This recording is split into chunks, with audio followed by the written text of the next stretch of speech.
Yes, my people, big yourselves up. Welcome back to your rival show with myself, Ashmatic, as your host.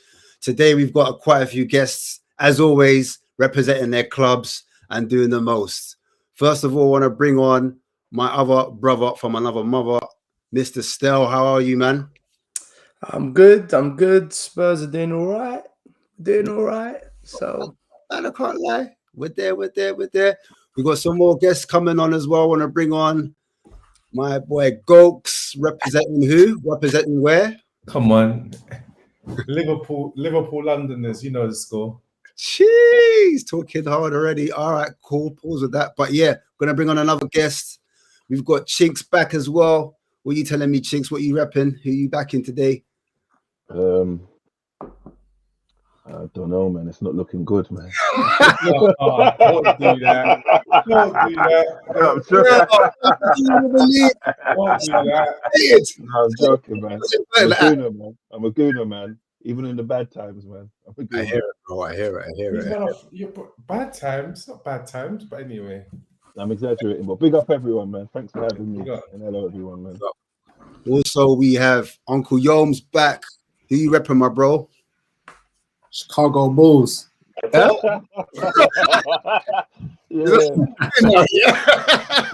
They tuned into the wrong stream. Oh man, yeah. No, Man United, as it goes. London United fans. All right, I hear that. Okay, cool. And we've also got the Toon Army, Toon Tactics TV. What's going on, bro? Evening, gentlemen. Thank you so much for the invite. It's going to be one of the freshest StreamYards I've ever seen in my life. You guys have done really well on the artwork. Thank you for the invite. I'm looking forward to our football talk. It's not even StreamYard, it's Streamlabs. That's why. Sorry, Streamlabs. Yeah. I didn't even the artwork is crazy. It's fresh. It's nice. Fresh. I can't take the credit though. So, but yeah, man, we're gonna get straight into it, man. It's football talk. A lot has happened over this last week, and still there's a lot to come as well. And I was going to get straight to the Man United game and everyone's thoughts on it, because I'm assuming there wasn't a lot of football on, so everyone was forced to watch that game. And I want to get everyone's thoughts. Like, I'm going to start with the neutrals. Let's start with the neutrals, and then we'll work our way back to the Spurs and United. So I'll start with the Toon Tactics TV. It's your first time there. What did you think of the game? What were your thoughts of the Man United and Tottenham game? Well, I think it's an interesting one for Spurs. I think it's really good to actually. I know that a lot of Spurs fans were disappointed because they're expecting a win, and obviously, if you had maybe even Kulusevski back, you would have probably got the win. But it also shows just how far a team can go under the correct leadership, planning, and vision of one manager. In terms of even if you haven't got your full team. You know, a lot of it, your B team, that you can still play to a system, the flow of your team in terms of the system that you play, how your wing backs invert, how you do short passes to long passes or direct play from your final third is really, really excellent. All that let you down in the game was obviously the final third ball. I'm not sure about the Brennan Johnson signing. I think that could have been something else could have been done there, but it's really, really early to judge him of late. Man United is Man United. I think I know that they get bantered a lot, but they're still I don't know where they are now in the league table, but somehow they're still there. They kind of remind me of like a Deontay Wilder. You can't jab, you can't move forward, but you got a hell of a right hand, and so that gets you through. So I think it's already a matter of time before they get a decent manager to get them going. 2-2's probably just about a fair enough scoreline. But yeah, I think as far as it goes, I was expecting a little bit more entertainment. You'd think after 4 goals wasn't that entertaining, but it was a decent game in all. Fair. Gokes, what was your assessment of the game? Yeah, so I thought the standard of football was quite poor. Like just in terms of so many loose passes on both sides. I was neutral, but I wanted Tottenham to win more so. I think that on the balance of things, Man United probably should have won. I think they scored the better goals and maybe shaded the possession a little bit more. I haven't seen the stats, but it felt like felt like they shaded a little bit more, but what Tottenham, like you say, is playing with a completely depleted squad. It is what it is. And I think that they made a good showing of themselves. I think overall I was just disappointed with the quality. It was good. There were goals, 4 goals, but I think it wasn't it wasn't an example of like really good Premiership standard of football. So that's my overall thoughts. Cool. Yeah, Chinks, I see you nodding as well, nodding your heads. Were you in agreement with that, or did you have something different to say? I don't even remember what I was nodding for, to be honest. I'm a bit out of it. You that depressed, bro? Yeah, I've been, bro. Your whole energy is like, bro, come on, man. Ain't that bad? I'm out here ramming it up. I'm gonna be honest. I didn't watch the game. Okay. I saw the highlights, but before I had a feeling Man U always do this. I had a feeling they weren't gonna lose because from looking at the stats, you had basically double the shots to them. So it seems like 2 points dropped for Spurs from the outside looking in. But I didn't see the game honestly. But possession was 64-36. Like it's one of them ones. Like it seemed like a win-win. No one lost too much dignity, or do you know what I mean? Yeah. Because you had a depleted squad, so you played well with your depleted squad. Man, you are just falling off a cliff, and they managed to still get a point out of it. So I don't know. Oh, fair enough, man. Let's go to Uncle Yomes, man. I'm going to ask you a slightly different question. I'm saying, if Man United had their full strength team, would they have beaten Spurs? It's hard. Listen, it's hard to say. Spurs can always do damage, innit? This isn't like Spurs wasn't created yesterday. Spurs done us like a couple of seasons ago. Spurs is always going to be a tough game, even though we tend to get a good result against Spurs at home. Spurs can always do damage, so it's hard to say. But what I have heard a lot of is, if Spurs had this player, if Spurs had that player. I was on here last week talking about how much injuries have affected United this season, innit? And Spurs had a depleted squad. United had a depleted squad. Our first choice centre-back isn't there either. He's not been there for 6 months. Our first choice left-back hasn't been there for 6 months. It's been on and off for the last 6 months. Our second choice left-back wasn't there. We was playing a right-back at left-back. Do you get what I'm saying? We was playing Johnny Evans, who was at fault for the goal. So I've heard a lot about how Spurs should have done this and that. But really and truly, United had the better chances. Rashford had 2 1-on-1s. One that he could have scored and one that he should have squared for Højlund to score. We had the better chances. I feel like we should have won it. Scott McTominay at the end, how he misses that header, goodness me. I don't remember any. I mean, Onana made one good save, but I don't remember any real threats on United's goal. For all the possession Spurs had, it was all on the edge of our box. Nice passes, sidewards, a couple of penetrative passes, but there wasn't anything that was like heart-in-mouth moments. Do you get what I'm saying? Like Spurs hit Spurs' first goal was a corner, which was really poorly defended. And then I think you guys hit the bar on another corner. So set pieces, obviously, United need to work on. But I don't remember any Spurs chances where I was kind of like heart-in-mouth moments, one-on-ones and all of that kind of stuff. Do you get what I'm saying? So was I happy with the game? Probably not. Because as a United fan, I don't want to let go of that kind of dominant type of football that we want to be playing. Playing on the counter-attack at home is never a good sign, but you've got to look at where you're at. And where United are at the moment, not a lot of confidence, a lot going on at the club, a lot going wrong at the club. And sometimes you just got to be pragmatic. And I think we've done well. I think we should have won it. If you're looking at who had the better chances, I think United had the better chances. But Spurs obviously had the possession and played the more attractive football. So, but the stats show that you've both sides had one big chance. So both sides had one chance missed. Both sides hit the woodwork. Spurs had 12 shots inside the box, whereas Man United had 6. Obviously, Spurs dominated possession. Expected goals 1.23 to Spurs, 0.75 to Man United. That's on Yeah, SofaScore. I think when you're looking at stats will always tell you a picture, right? And Spurs dominated possession. They like to play in the opposition's half. We know that it was really good. And I think what Ten Hag done right was he didn't say, all right, we're just going to go and play Spurs at their game. He said, we're going to sit backward and we're going to counter-attack. We have to play a tactic that's going to try and win the game. If we That's what he always does, though, isn't it? That's what he always does. No, it's not. The reason why we leak goals is because he doesn't do that. The reason why we've leaked so many goals is because he tries to play open football and tries to play on the transition very quickly and tries to dominate the ball.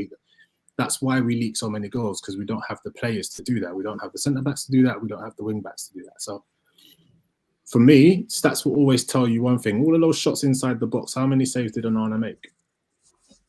One good one. So you can have 50 shots inside the box that are bouncing off centre-backs. We don't really care about that. Do you see what I mean? You can have all the possession you want. If you ain't doing anything with it, and like I said, the second goal that Spurs scored, Johnny Evans literally let, who was it, Bentancur run past him. That was shocking defending. And you scored from a set piece. There was nothing really created that was heart-in-mouth moments. So they had 12 shots inside your box. You had 27 clearances. They had 13. That's what happens when you're playing counter-attacking football. Yeah, but it sounds like they're dominating you rather than the other way around. Which is exactly what I said. They dominated the game. They played the game in our box and we played on the counter-attack. But we had the better chances. When Rashford is running through on goal 1v1, a striker with confidence scores that. I don't like. Look, we can talk about all the stats that we want to talk about. The eye test shows you when you're watching the game who's got clear 1v1 opportunities. Of course, on the counter-attack, you're more likely to have 1v1 opportunities. But I wasn't watching the game at any moment thinking, oh my God, we're going to get blown away by Spurs. You played the game you always played, and we played a counter-attacking game and it was effective. Do you think you should have dominated them with Kobe Mainoo, Ericsson in midfield? I mean, they had Oliver Skip, who wasn't that good. Mate, this is Højbjerg. nuts. This is nuts. No? I'm cracking up inside listening to this, man. Like, Uncle Yom, right? You are being so disingenuous about Man United right now. Right. Let me start with the lineups where you said that, you've got injuries, we've got injuries. You had a midfield of Ericsson, Bruno Fernandes, and this so-called wonder kid, Kobe Mainoo. These are the same midfielders that got you Champions League football last year. No, we had Skip and Højbjerg in midfield, the same bums. Sorry, you're wrong already. Let me finish. Mainoo didn't play last year. I didn't interrupt you. Not Mainoo, right? But he's this superstar hotshot. We had the same bums in midfield that got us 8th place last year, right? Skip and Højbjerg.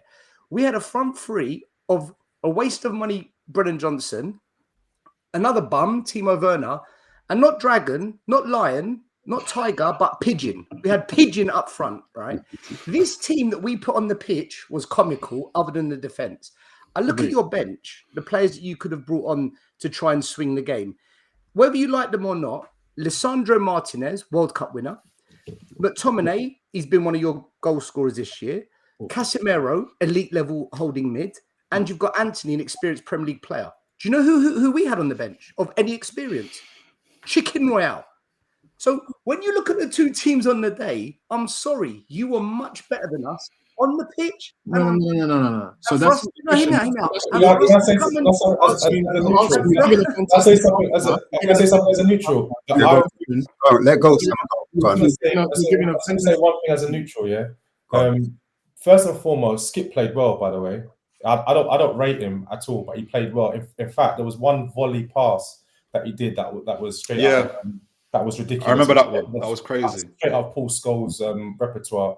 But all I want to say is put the stats to the side, because I know people like to be statisticians and so on. United had the clearest chances.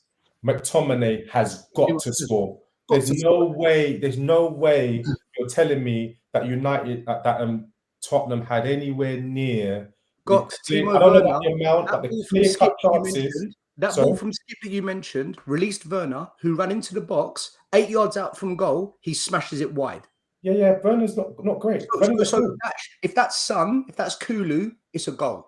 So for me, Werner had another shot, edge of the box, hits the roof of the. I don't even think it hit the roof. I think it landed in the Etihad Stadium. That shot. He had a header from a corner. He knocks it wide. And he had another shot. We're talking about. Talking about We're not talking about Werner's no He good. didn't hit the target once. He didn't hit the target once. But we know Werner's no good. He couldn't even get in a side in Germany. This is my point. I'm just talking about specifically about the game, not about There are chances that we missed. players. That's I'm talking what I about the make game. You need to say anything United because had clear-cut chances. I feel like Goats Much more understands clear-cut what I'm chances saying. than Like Stelios, you was given a great answer to a question that wasn't asked. But If you're talking about the players who was on the pitch, of course United want to be, but this is a team who was set up on the counter. I'm not the manager. Would I want to go toe-to-toe with Spurs? And do I think we had the players to go toe-to-toe with Spurs? Yes, but we're talking about the game. And on the game, we played a counter-attacking football and we had clearer chances than Spurs. So all of this talk about how Spurs should have done this and should have done that, I don't see it. You guys did not create clear. Let me ask you a question, Uncle Jon. Let me ask you a question. You Right, missed. let me ask you a question. If Hyunmin Son and Kulusevski are playing, do Spurs win? I do not know because that did not happen. That's why I'm asking you the question. If we're talking about if Kulusevski and Son are playing, if Luke Shaw's playing and Wan-Bissaka's playing on right back, and we've got Wan-Bissaka played, didn't he? And we've got a World Cup winning centre back team. They do Son and Kulusevski. Okay, but then Maddison comes back, Basuma comes back. We can do that all day long. I'm just asking. Casemiro's playing instead of an 18-year-old. Spurs had a finisher on the pitch, a finisher. We win that game, in my opinion, if we had a finisher. I could say the exact same thing about Scott McTominay's chance. If that's Casemiro, he buries it. He was on the pitch and he missed. Why are we talking about why are we talking about a game that doesn't happen? We're talking about a game that didn't happen. Because you said Spurs using the excuse of injuries isn't right when you've got them. No. That's not what I said. Instead of sorry. It's not even your fault. It's not even your fault because I didn't give the context, right? The context is I came on the show last week and I was talking about how injuries has an impact on games. Yeah. And I was being told by Spurs fans, no, it doesn't. Injuries are not an excuse. That's saying rubbish. I disagree with that. I'm saying, even giving Spurs' injuries, United also have injuries. You guys had injuries to your front line. We had injuries to our back line. The game was the game. Our entire midfield was missing. Our entire midfield. Yeah, and what I was saying last week is we've played half a season with 7 defensive injuries. 4 of those being our first choice 4. So the game on Saturday. Exactly. So the game on Saturday, we had a right back at left back. We did not have Lisandro Martinez. Do you see what I'm saying? And then we had Johnny Evans. You did have him. You chose not to play him. He's coming back from a 6-month injury. That's like saying, why didn't Man City start? Why is he on the bench then? Why is he on the bench if he's not fit? Did you hear what KDB said after his game? He said, I can give you 25 minutes at the top of my game, but I could not do that for 90 minutes. Players coming back from injuries need to be bled into the team. All right, fair enough. It's not realistic. He came. Okay, fair enough. He came on the pitch. He played. He came on the pitch, didn't he? He came on the pitch and played. Yeah, Lisandro Martinez came on. We didn't have that option on the bench, though. We didn't have those options. But what do you want me to do? What do you want me to do? Give you those options? I'm talking about the game that we watched. I know, but this is my argument. What I'm saying with you, I'm saying that the injuries Spurs have got. I'm not saying you don't have injuries. I'm not saying Newcastle, Chelsea, no one has injuries. What I'm saying is the players Spurs are missing are significant starters, like key players. We've got 6 of them that were out for this game. Yeah. To take the team that we took, that starting team with the bench that was lacking, to go to Old Trafford and dominate, for me, if I was a Man United fan, I'd be like, that's embarrassing, man. And we should have won it. But unfortunately, Timo Werner, the player we signed, is whack. You know what? Everything needs context. It's all well and good you saying these players are this, these players are rubbish, and the rest of it. I agree with you. They might not be the best players, right? But Spurs are coming off, going into Old Trafford. United have lost 4 of our last 5. Spurs have won 4 of their last 5. Brighton beat this team 4-2. They were 4-0 up against us, Brighton. But let me finish. You was clearly the team in form. I think it was the first time the bookies had you as favourites. Dude, we just about scraped past Burnley 1-0 from a Pedro Porro wonder goal. We couldn't score. We were terrible. But you were the team. Right. Who was in better form going into the game? in terms of winning games, you'd say Spurs in terms of results. In terms of performances, we've been crap the last 2 games. I don't know if you watch United. United have been playing awful football. It was Brighton ripped us to pieces.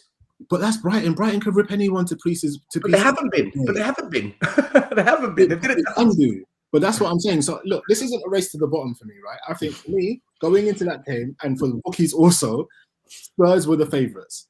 Spurs are the team that were informed. You've pulled your title hopes back. Not with Skip and Højbjerg in midfield, man. Come on. You've pulled your title hopes back, and you're one of the teams that if you don't finish in the top 4, it would be a shock. I think we'll get top 4, but my point is United was just trying to not lose the game and play on the counter attack, and I was surprised that we had, in my opinion, to my humble opinion, I was surprised that we had the better chances in the game. For me,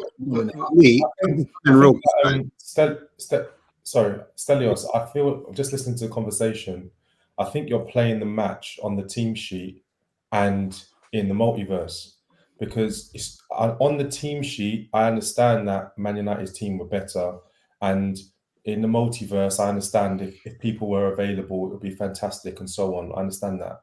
But I thought the question was, on Saturday, like the 11 against 11, who should have won on Saturday?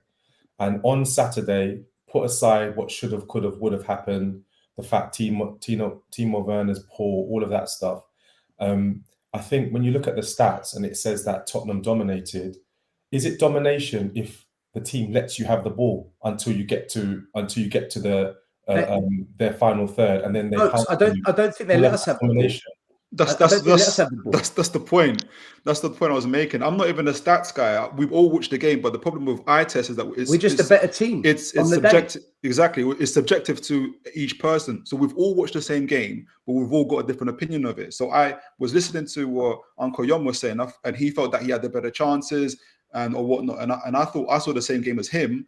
I didn't think so. I thought Tottenham deserved to win the game. So I went to the stats to see if what I was saying made sense, or was it Uncle Yom? And I think the stats back up what I'm saying. What I've seen is that Tottenham dominated the game. They had the more shots in the goal. They had a less quality lineup.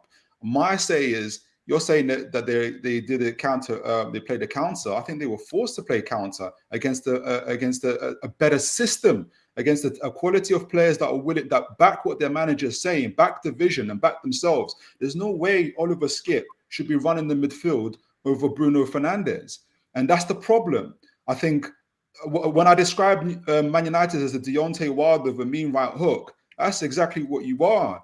You lack the ability and I think that players are frustrated by what Ten Hag is doing for them in terms of how he sets them out to play the games. You should have a better possession on the ball. You are the home team. You should be pegging a virtually second string Tottenham Spurs back. And the problem is that you're not. You're fortunate that you've got a Højlund and you've got a Rashford. Hence why you peg the game back 2-2. And there's a lot of spits and starts in the way that you play, and that's part of the problem. I don't know why you don't think on the high line that Spurs were playing that United set up to play a counter attack and use the pacing behind? No, I think you got lucky. I think you got lucky because if let me explain the Spurs. Hold on. Let me finish. Let me finish. I can answer this easily. If you're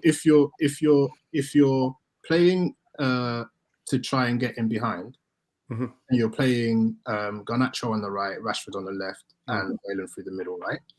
And the reason you're playing Eriksen, because remember, he doesn't really start Eriksen. He normally starts McTominay, right?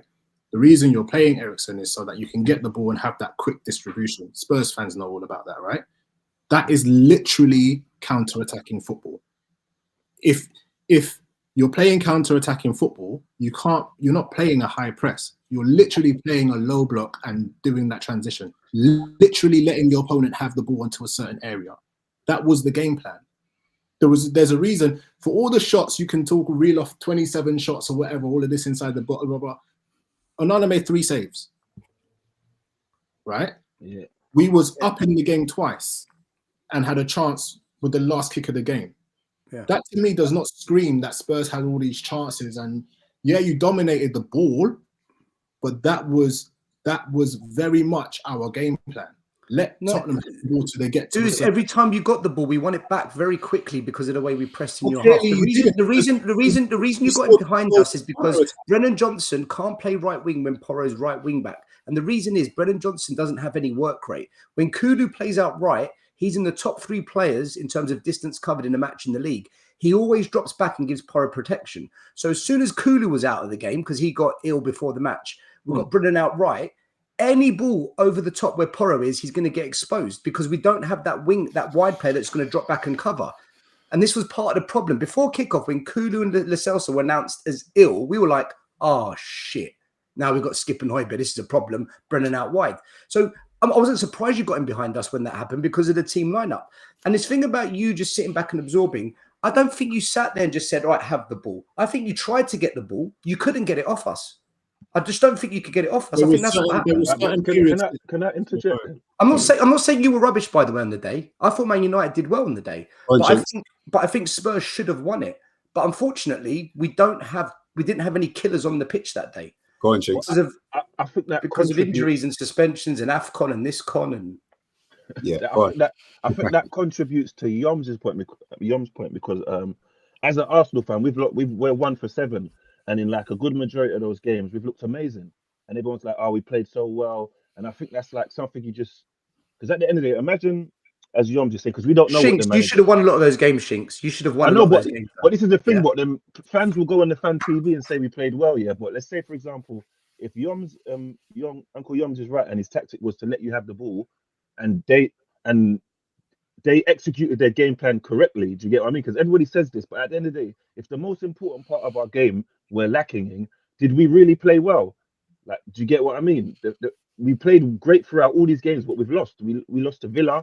We battered them. Like, do you know what I mean? Shinks, I think Arsenal played well, but your problem is you spent 65 million on that waste of space Havertz instead of getting a striker. Just how we spent 50 million pounds on that waste of space, Brennan Johnson. But I'm not in disagreement with that. Yeah, but let's say for example, Uncle Yom. Haven't got a kicker. But I hear what you're saying. But let's just use that one example with Werner now when you said he got through and he should have been through and he should have scored. What if? Yes, when Skip made that ball out wide. Yeah, but what if Man United was set up and they know that Werner's not very clinical? So if we are going to let a chance drop to someone, let it be him. How do you know that could be their tactics? Like, no one lets anyone shoot 8 yards from goal, though, man, do they? But if you but think about it, yeah. Saka gets defended way more harder against Paws than some of our other players. It's not a coincidence. Like, do you know what I mean? And do you know what? Yeah, do you know what, Jason? Do you know why I would agree with that? Right, I'm not saying that like Brennan Johnson is a good or bad player. I think I personally think he was a really good buy for you guys. I think you can have him, brother. You can have him. Take him. I think he would be. Give us Highland. We'll take Highland. Right, but if you can see, right, that he has no work rate and dropping a ball in behind him is going to create chances.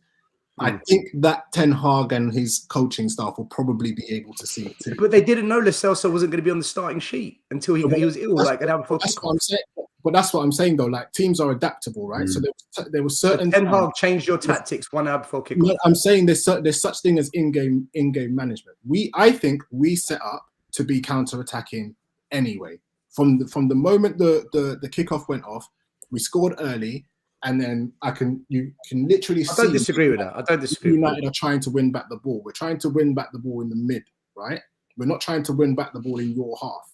There was a couple of periods in the game where we tried to press, and Tottenham played the press very well.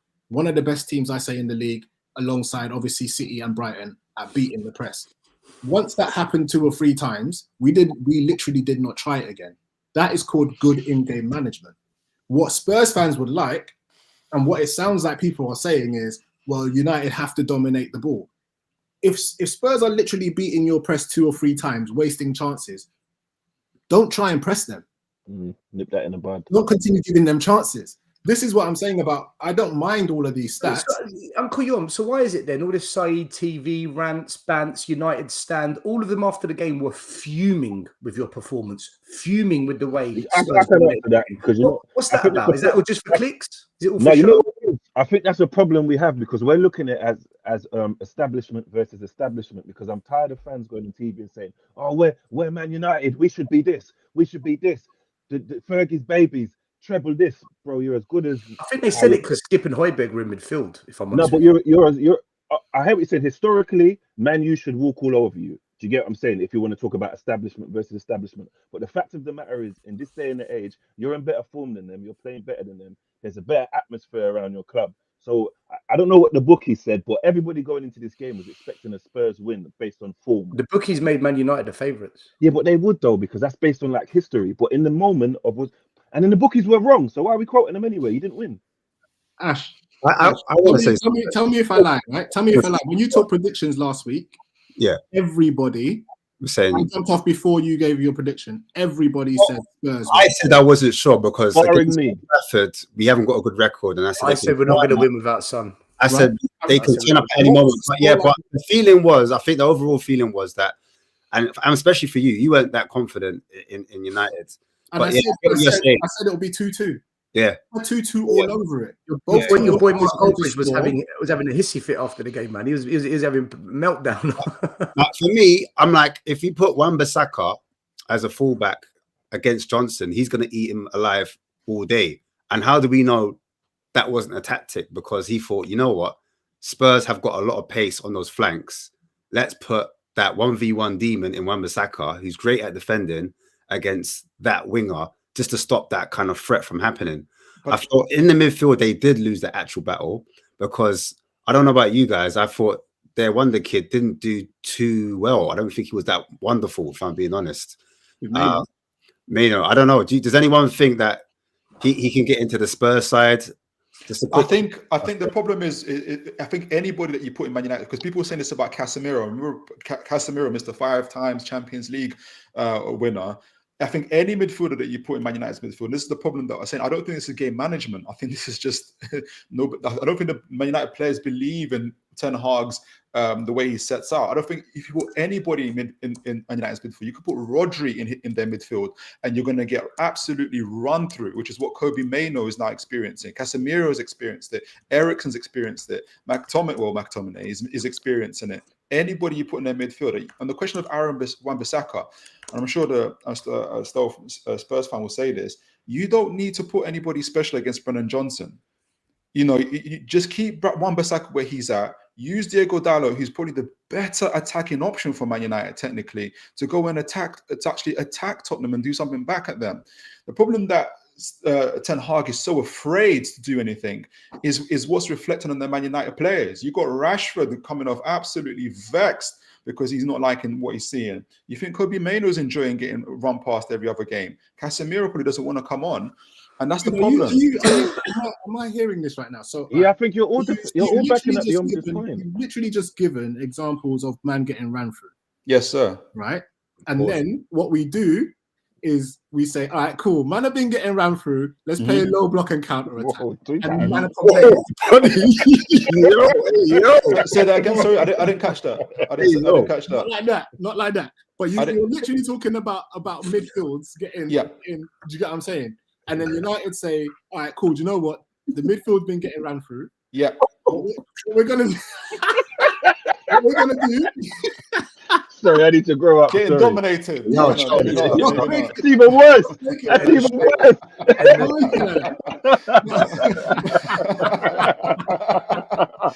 No control.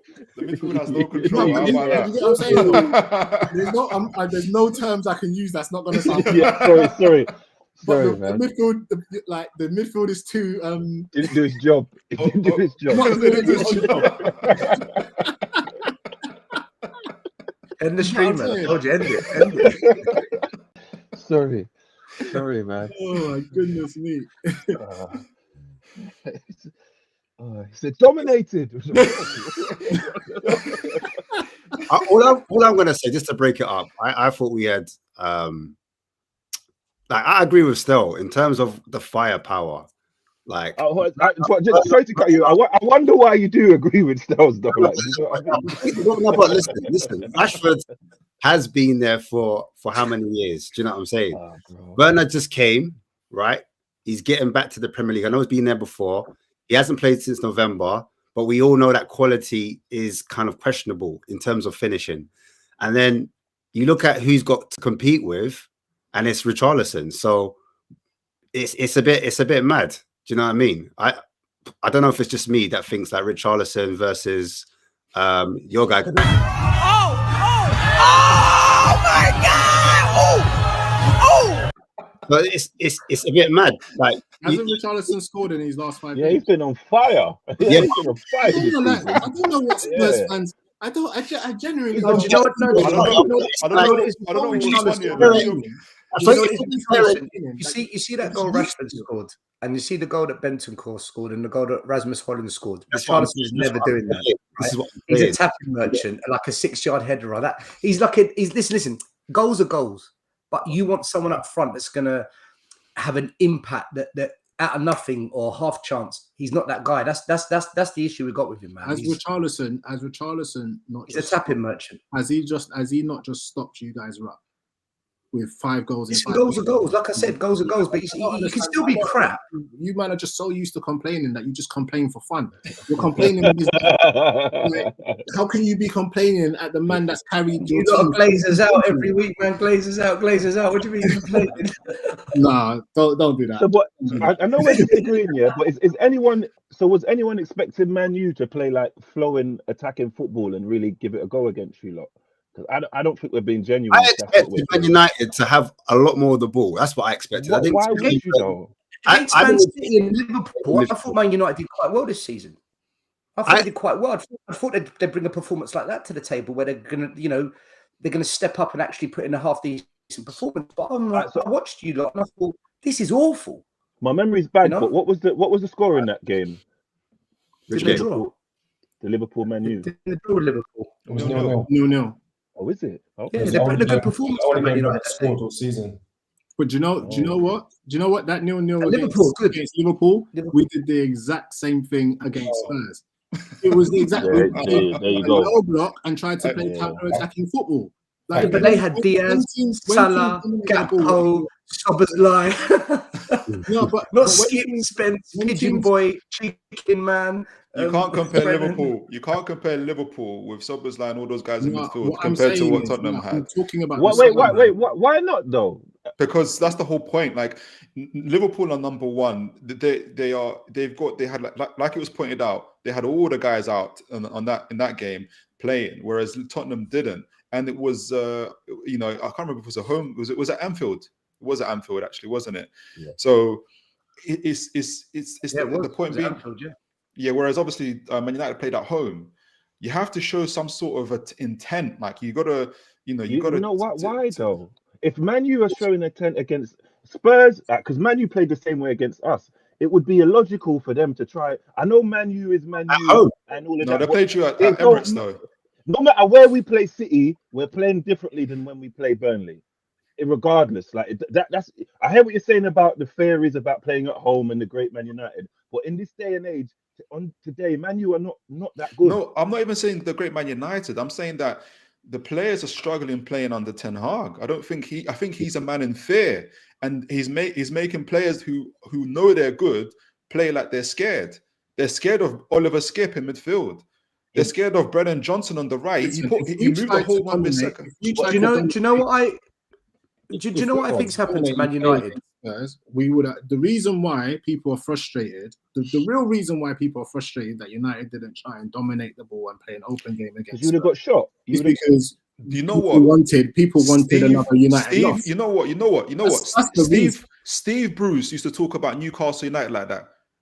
That's how Steve. That's the problem. Listen, we're talking about counter-attacking football was invented yesterday. When they used to Jose Mourinho played and won a league with counter-attacking football. Ten Hag isn't Jose Mourinho. When they said to Steve Bruce, why don't Newcastle open up? Why don't Newcastle play football? Oh, because if we open up, we're going to get run through. And then Eddie Howe came along and showed them what football is like. So that's the whole problem. They're using the same players. So you shouldn't ever play counter-attacking football. You shouldn't ever try and neutralize what your opponent are good at. Not So when you're you got, literally want a league not when doing you that. got the better midfield. A league doing that. Not when you got the better midfield. Not when you should have the better midfield. You're playing at home. You got the better attackers, and you should be able to win the game in taking possession of the game. And experience in football, man. You've got Casemiro. You've got Kobe Mainoo. Uncle Yom, can I say something on this? But Can I say something? but just on the back of his theory. So on that theory, then Chelsea should be top of the league winning everything. Then they have like the most expensive team, the so-called best players. Like, you know, if you have, I'm not saying that they don't have the best players. They don't have the best players. But if you have all these great players and the system don't, Chelsea don't have the best players. No, but I'm just saying, but it's the most expensive. They have a 200 million pounds. It doesn't matter. Price doesn't. We can see that doesn't matter. No, but in terms of football, 65 million people like to throw for Havertz, and the performance don't justify. Do you think Anthony's worth? Do you think Anthony's worth 85 million? Of course not. But what's that got to do with what Yoms is saying, though? At the end of the day, though, you're saying better players individually, but if they don't work in the system, they're not better.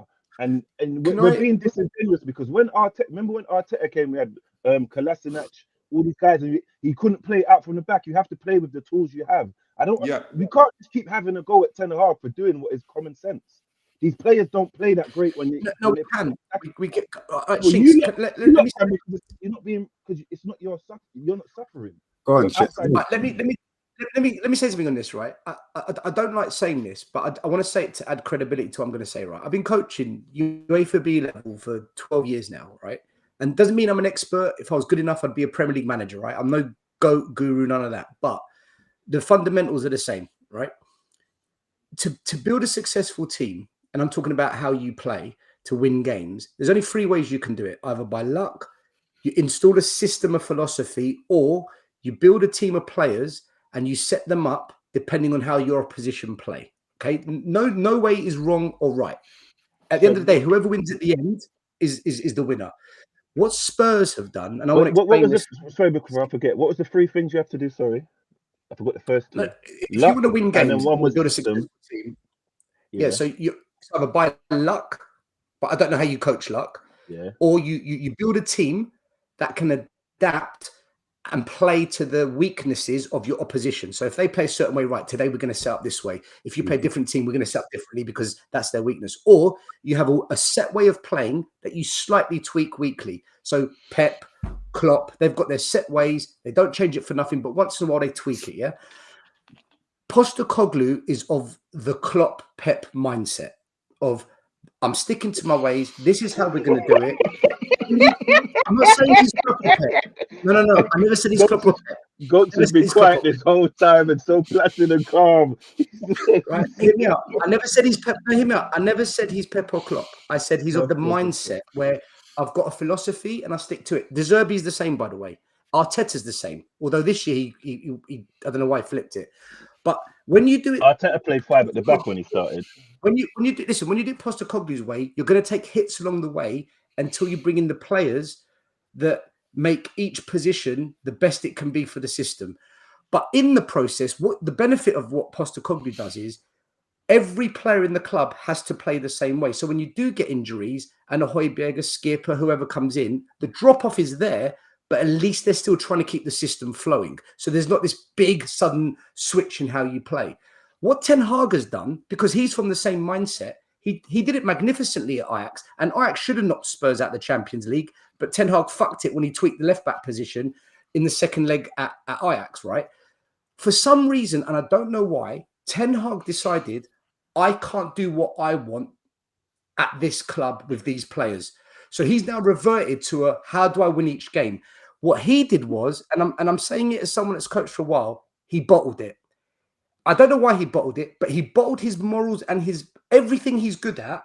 And he went to this way of, right, let's just try and set up in a way that wins certain games. And it might be different every week. Whereas Postecoglou said, no, I'm losing 5 in a row, but I'm sticking to it. And what you saw on Sunday was one manager that stuck to his ways and another manager that for whatever reason went back on the reason that Man United signed him. Can I jump in on what two of those reasons might be? Postecoglou's doing. Can I jump in on what two of those reasons might be? I just wanted to share that because that's how I see it. No, I understand that, and I agree with that to a certain extent. One of the reasons why that might be. Postecoglou's not Pep, man. Don't laugh at me. One of the reasons that might be, you cannot compare managing Spurs with managing Manchester United. Coaching is coaching, man. No, Coaching it's is not. coaching. It's not. I'm sorry. It is. You cannot compare. Arteta went to Arsenal. Look what he did. You cannot compare managing Spurs with managing Manchester United. It's two completely different expectations. Two completely different clubs. The setup is completely different, right? And that's not a slight. That's not a slight. Different. The demands are different. But coaching is coaching, man. That's not a slight on Spurs, right? In many ways, that's a United problem, right? Two, this year, and I touched on this in last week. This year, we started off the league with 17 injuries. So you can play your philosophy if you want. If you haven't got your first choice right back, left back, centre backs, and then you haven't got your second choice centre backs and left back, and then you haven't got your third choice, which we signed from you guys in Reguilon. Reguilon came to United, played 2 games and got injured. So you've got 3 missing left backs, right? We played 2 wing backs and centre back for 6 games in a row, man. Come on. No, but you're not hearing what I'm saying. Missing Jurgen Klopp played without a defence last season. Missing 2 centre backs is one thing. Missing 4 is another. It's completely. And then you miss. So when people are talking about if we're going back to this game, right, and I relate it to this game, when people are talking about, oh, you had the better midfield, Eriksen does not have legs, right? He needs legs around him. Conor Mainu is 17 or 18 years old and wildly inexperienced. It would have been reckless of Ten Hag to try and dominate that midfield. Been nonsense. Completely reckless. So Ten Hag has got you believing. Ten Hag has got you believing that this is Steve Bruce had us believing that we can't control the ball until Eddie Howe came along. Wait, Ange, if Ange Postecoglou had a hold of Man United, you'll see a whole different Man United, and you're going to forget all of this. You're going to forget all of this. 100%. Guys, if my mum had wheels, she'd be a bike. Do you know what I mean? That doesn't mean anything. It means absolutely nothing. Guys, it means absolutely nothing. Are you telling me Garnacho, Rasmus Højlund, and Rashford would be as poor if they'd been this season under Ange? No chance. Come on. So are we saying that? Are we saying that? Yeah, and I appreciate we're on Tottenham TV. Are we saying that? Because this is what I feel like I'm hearing, that Ange Postecoglou is a better manager than Ten Hag. Is that what people are saying? No, we're saying that he's got bottle. We're saying that he's got bottle. Yeah. He's a better manager. I thought you might. I don't know. Whoa, that's crazy. I can see it. I thought you might be saying that. Can you not sense bias? So, huh? Like saying that. Why is Ten Hag a better manager? He's had more money to spend. He's had far more transfer windows. How is he a better manager? He's played Champions League football. He's played at a higher level. Let me just interject. And you know what? Maybe this is a question for Uncle Yon, because I'm Liverpool, right? But let me just tell you what I see as I see it. Yeah, Ange Postecoglou has been here for 2 minutes. Ange Postecoglou, give him a season, give him 2 seasons, and then let's make an assessment. I'm not saying that he's a bad manager, by the way. He won the league in what is the equivalent to the conference in Australia. Okay, it's being nice. And then he went to what's the equivalent to the Champions. But against equivalent level teams. Let me finish. The equivalent, yeah. And then he went to what's equivalent to the Championship in Scotland. Let's give him a season. I'm not saying he's poor, but the disrespect that I hear thrown around Ten Hag, I'm not saying he's a great manager. I'm not saying I want him at Liverpool. I'm not saying that. But here we have a man who's won the league multiple times in a given league. Okay, in a one-horse race, yeah. In a one-horse race, fair enough. And then he took Ajax to the semi-finals of the Champions League only 4 years ago. By the way, if you want to know where Ajax are now, by the way, I'm not saying Pochettino's a bad manager. We're talking about. Di Matteo won it. Is he good? we're not talking about they're better than Ange. This is what I'm trying to say. Di Matteo's better than Ange. Before we start throwing, but Ange hasn't done anything. He's been there for 2 seconds. But you can't just base it on what you've done because it depends on circumstances you've got. I won't be long-winded. I'm just trying to just give you my perspective, and then I'll let you guys go. So this is and by the way, if you want to know where Ajax is now, go and have a look at how they're doing at the moment. Okay, they're chasing.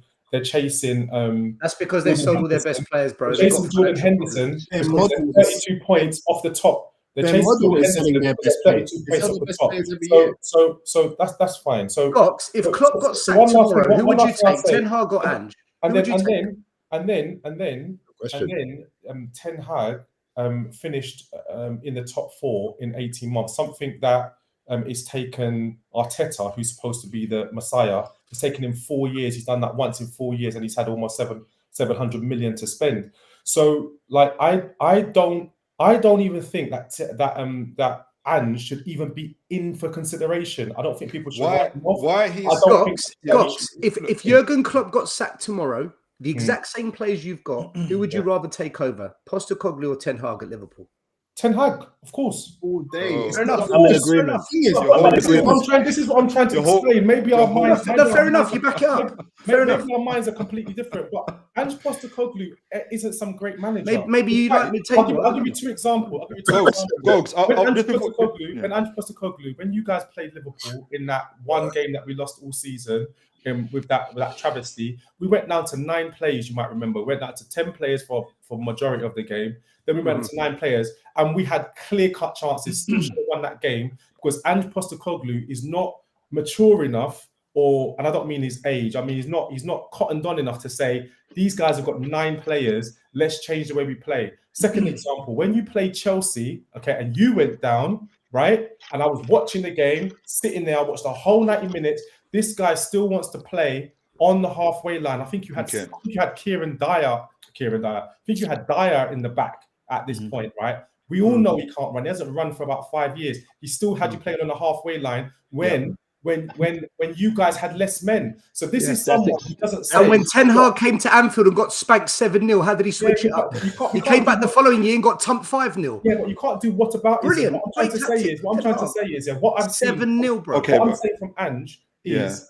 Ange is not a bad manager or a good manager. What I'm saying is, so far, what I've seen is a lot of immaturity and some good play. But then, assess him yet. But we can assess him. You keep on pointing out the Chelsea game. You forgot what the following game is that Ange did do great in-game management. He made substitutions during, I can't remember what games it was, but half time and adjusted his line. He has matured and he's done very quickly. That's the whole point. And my other point is in regards to assessing how good a manager is. And this is for any walks of life, whether you write books, whether you run, whether you sprint, no matter what your quality is. If you don't back yourself, your philosophies and what you are, you're never going to win.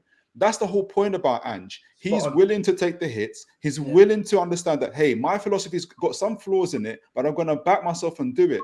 If you go into a bakery and you go and ask for donuts and they give you fish, that's no longer a bakery. Ten Hag was employed because they wanted the Ajax style of way at Man United. He has told in 3 different interviews, I cannot play the Ajax style of way. And nobody's asked him. No one has followed up. I'll finish. No one has asked him, why can you not play the Ajax style of football? Were you not called into Man United to give us Ajax style football? I thought you're the guy that got to the semi-finals of the Champions League. You're the guy that's been dominating the Eredivisie. We loved your free-flowing football. Can we have our donut, please, and stop giving us fish? And that's the problem. That's the problem. Listen, that is happening. So let me jump in now, because you use analogies and stuff, right? Let me jump in, right? What if you got no flour and no sugar? This is exactly what I was saying last week. I could just copy and paste what I said last week and put it in the text. Because it's bananas to me. It's literally bananas to me. You're talking about you must play this way. You must. Yes, that way. You must. If you have 17 injuries, 7 of which are in the back line alone, 3 of which are in midfield, you buy a striker, and that striker is injured for the first 4 games of the season, you are not playing your stuff. Yes, you are. Yes, you are not. Sorry. Someone commented. Someone commented £1 fish. Jurgen Klopp. Second thing is, hold on. So, yeah, you said it depends on the situation, yeah? You said it depends on the situation. The reason I said you can't compare managing Manchester United and managing Spurs, the context for each club is very different, right? The things that You've become like a Spurs fan, man. I'm things- telling you. You're accepting this shit, bro. We used to be like that. Hold on. And Estelle, you've become an Arsenal fan. You've become an Arsenal fan. The things that I'm a gooner, innit? I'm a gooner. and the things that Ten Hag has had to deal with, right? Ange doesn't have to deal with. So it's very difficult to. He doesn't have to deal with a Sancho. He doesn't have to deal with a Ronaldo. He doesn't have to deal with. Who created that problem? Look, Who created the club? I'm not saying that United are a very badly run club, right? But the truth of the matter is, and this is for Toon and a couple other people's in the. If you don't like United, just say it. no, sir. Sir, look, Just say it. look. This is When Ten Hag first came to Man United, we've just been told that Ten Hag is his quality manager is better than Ange. However, unless Ten Hag has all of his players available and everything is bright and rosy and everything fits in really, really nicely in Man United, he can't manage the team. Luton have Luton. He had injuries. Let me finish. I'll just finish. So have we. Ten Hag got rid of Ronaldo. You all said Ten Hag, he's a serious manager. He's getting rid of the problems. He's that now you got Sancho. Oh, what can he do? What can he do now? Sancho. He had Sancho. Sancho. He came out. He came to the dressing room one day, and Sancho brought all the mandems. He can't manage. So he can get rid of Cristiano Ronaldo, but he can't get rid of Sancho. Which one is it? He has just got rid of Sancho. You've got to wait for a transfer window. No, do you want him to just open the transfer window?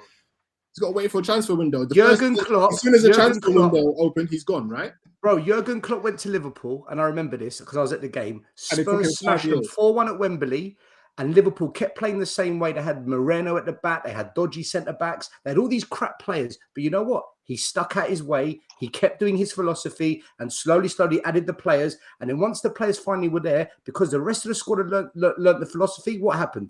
Premier League, Champions League, FA Cup, everything. Because that's what happens when you stick to your ways and you slowly build. Ten Hag shat the bed. He reversed on it and said, no, I can't do it. And that, for me, is where it's gone wrong for you guys. If he stuck to his ways, he would have ridden through it. Into his ways would have got you guys a win. And I think we kind of know that. So Ten Hag do that. So Ten Hag is only this world-class manager when everything seems to be going his way. That's the only time he can be a I don't think Ten Hag's got balls. Hold on. That's the problem. I don't think he's got balls. Absolutely nobody said that. Which is why I'm saying, if you don't like United, just say so.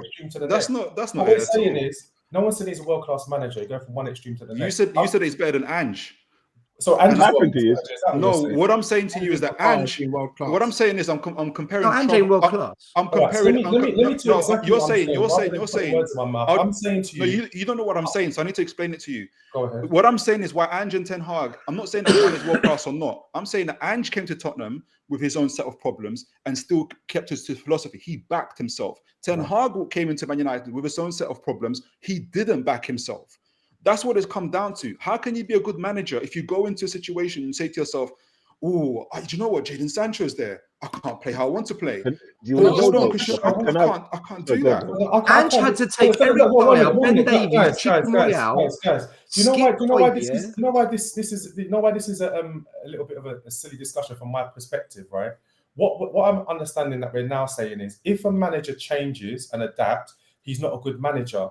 Because I remember Conte. He's ninth in the league, brother. Let me finish, bro. He's ninth in the league. I remember, but it's only. This is what I'm trying to say. He's been there 2 minutes. You're taking a snapshot in time. Ten Hag. If Ten Hag adapted, and hold on a minute. I remember Conte coming into Chelsea, okay, and he was playing 4 at the back. It was not working, and that's how he's always played. But he won the league, and then he changed. But he won the league. This is what I'm trying to say. But if you let me finish the sentence, I'll get there. I know what I'm saying is riveting, but just try and hold it for a second. He formed at the back, right? They were getting spanked. He changed it to 3 at the back, changed his whole philosophy, right? Wing backs, which he didn't typically play with, and they won the league. So let me just quash that misnomer that, oh, if you change, that means you're not a good manager. That's the first thing. The second thing is, I'm not saying that Ange is a bad manager. Conte's never been a philosophy manager. I'm not saying that. He's never been a philosophy manager. I'm saying that Ange has been here for 2 minutes. Ange may go for the next 10 games and get battered and get sacked. Just like when Mourinho came and you guys were saying that Mourinho, he's revolutionized the club. Mourinho's not a philosophy manager again, God. And then after, by the second season, towards the second season, you wouldn't even let him win a trophy for you guys.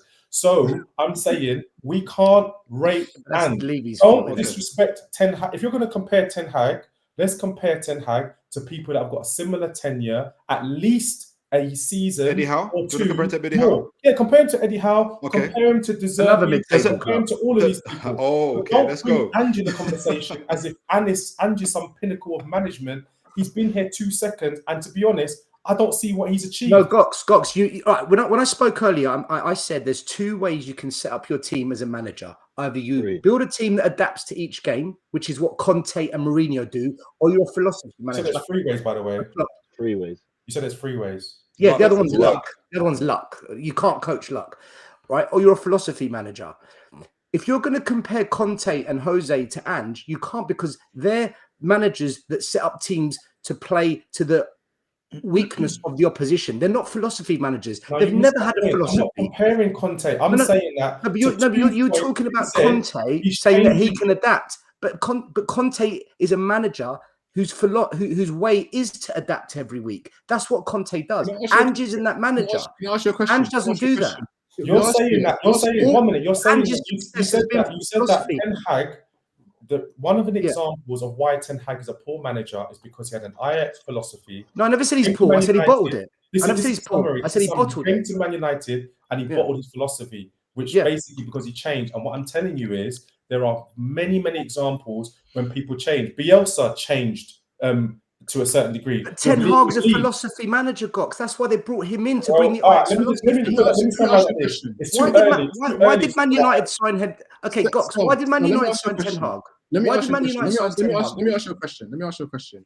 Yeah. Last year, do you think Ten Hag exactly did he do rubbish? Did he do okay, or did he? He done well. He done well. An expectation was that he's going to build from that and use the summer to then play the football.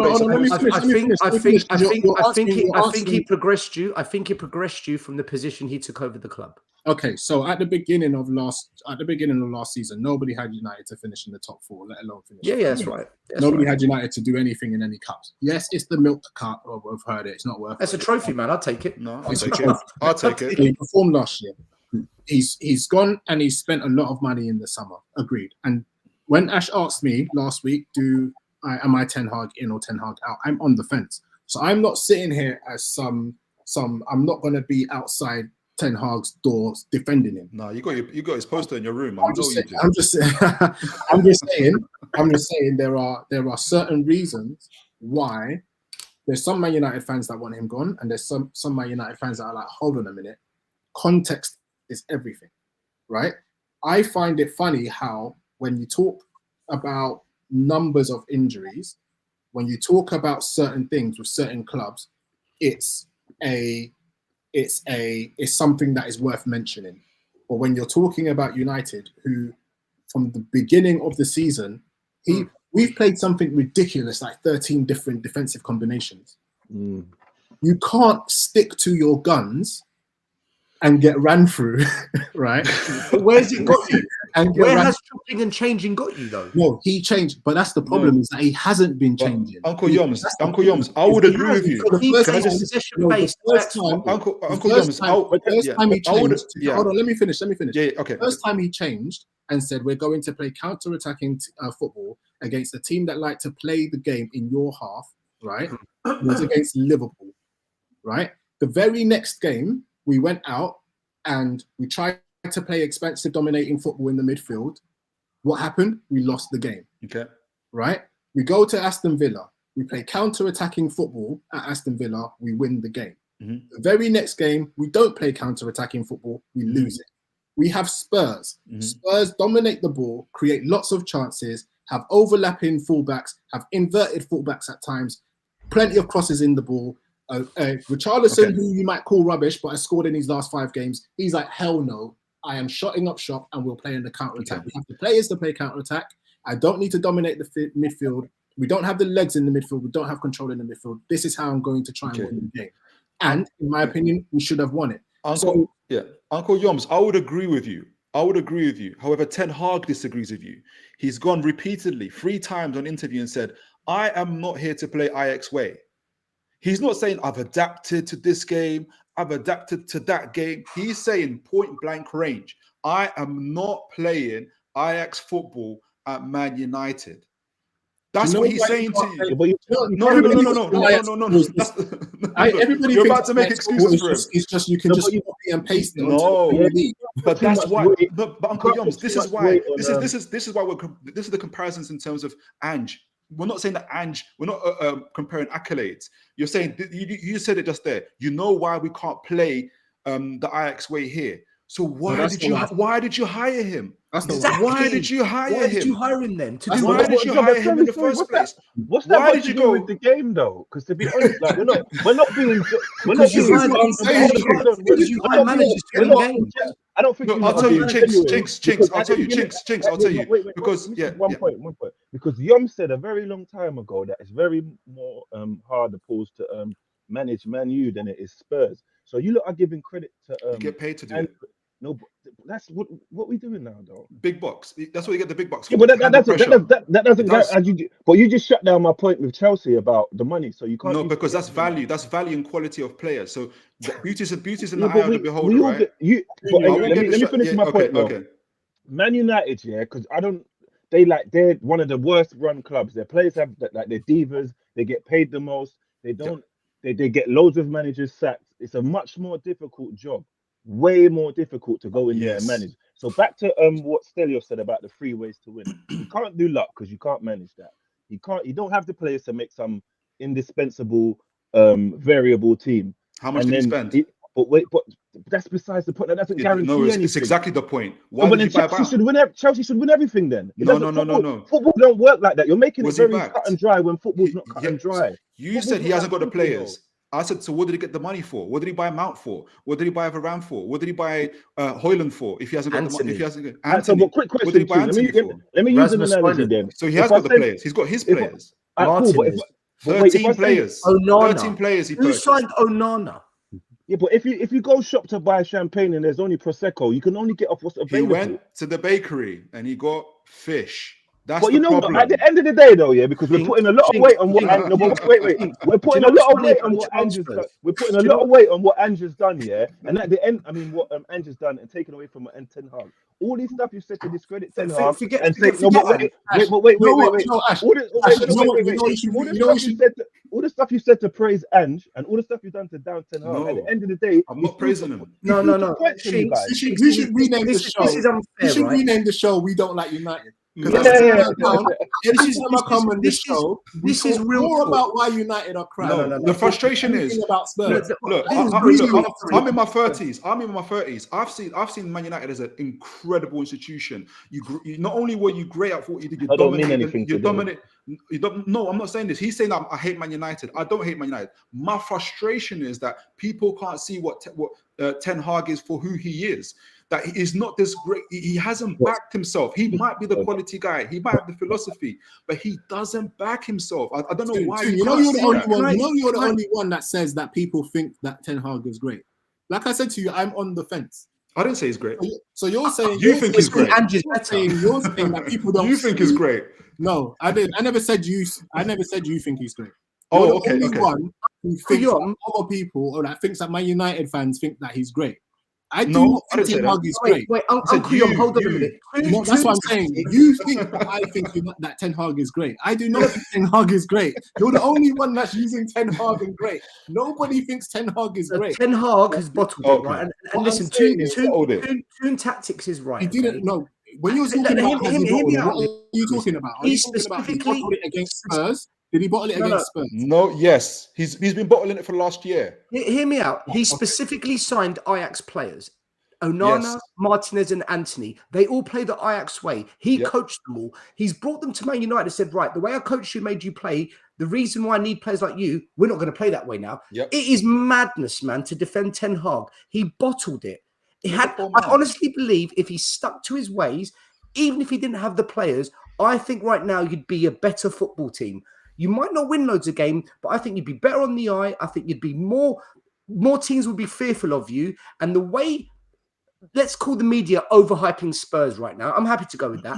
I think they'd be talking about you like that the same way. You can't be buying your ex-players and then playing a different system. Then don't go and buy them, man.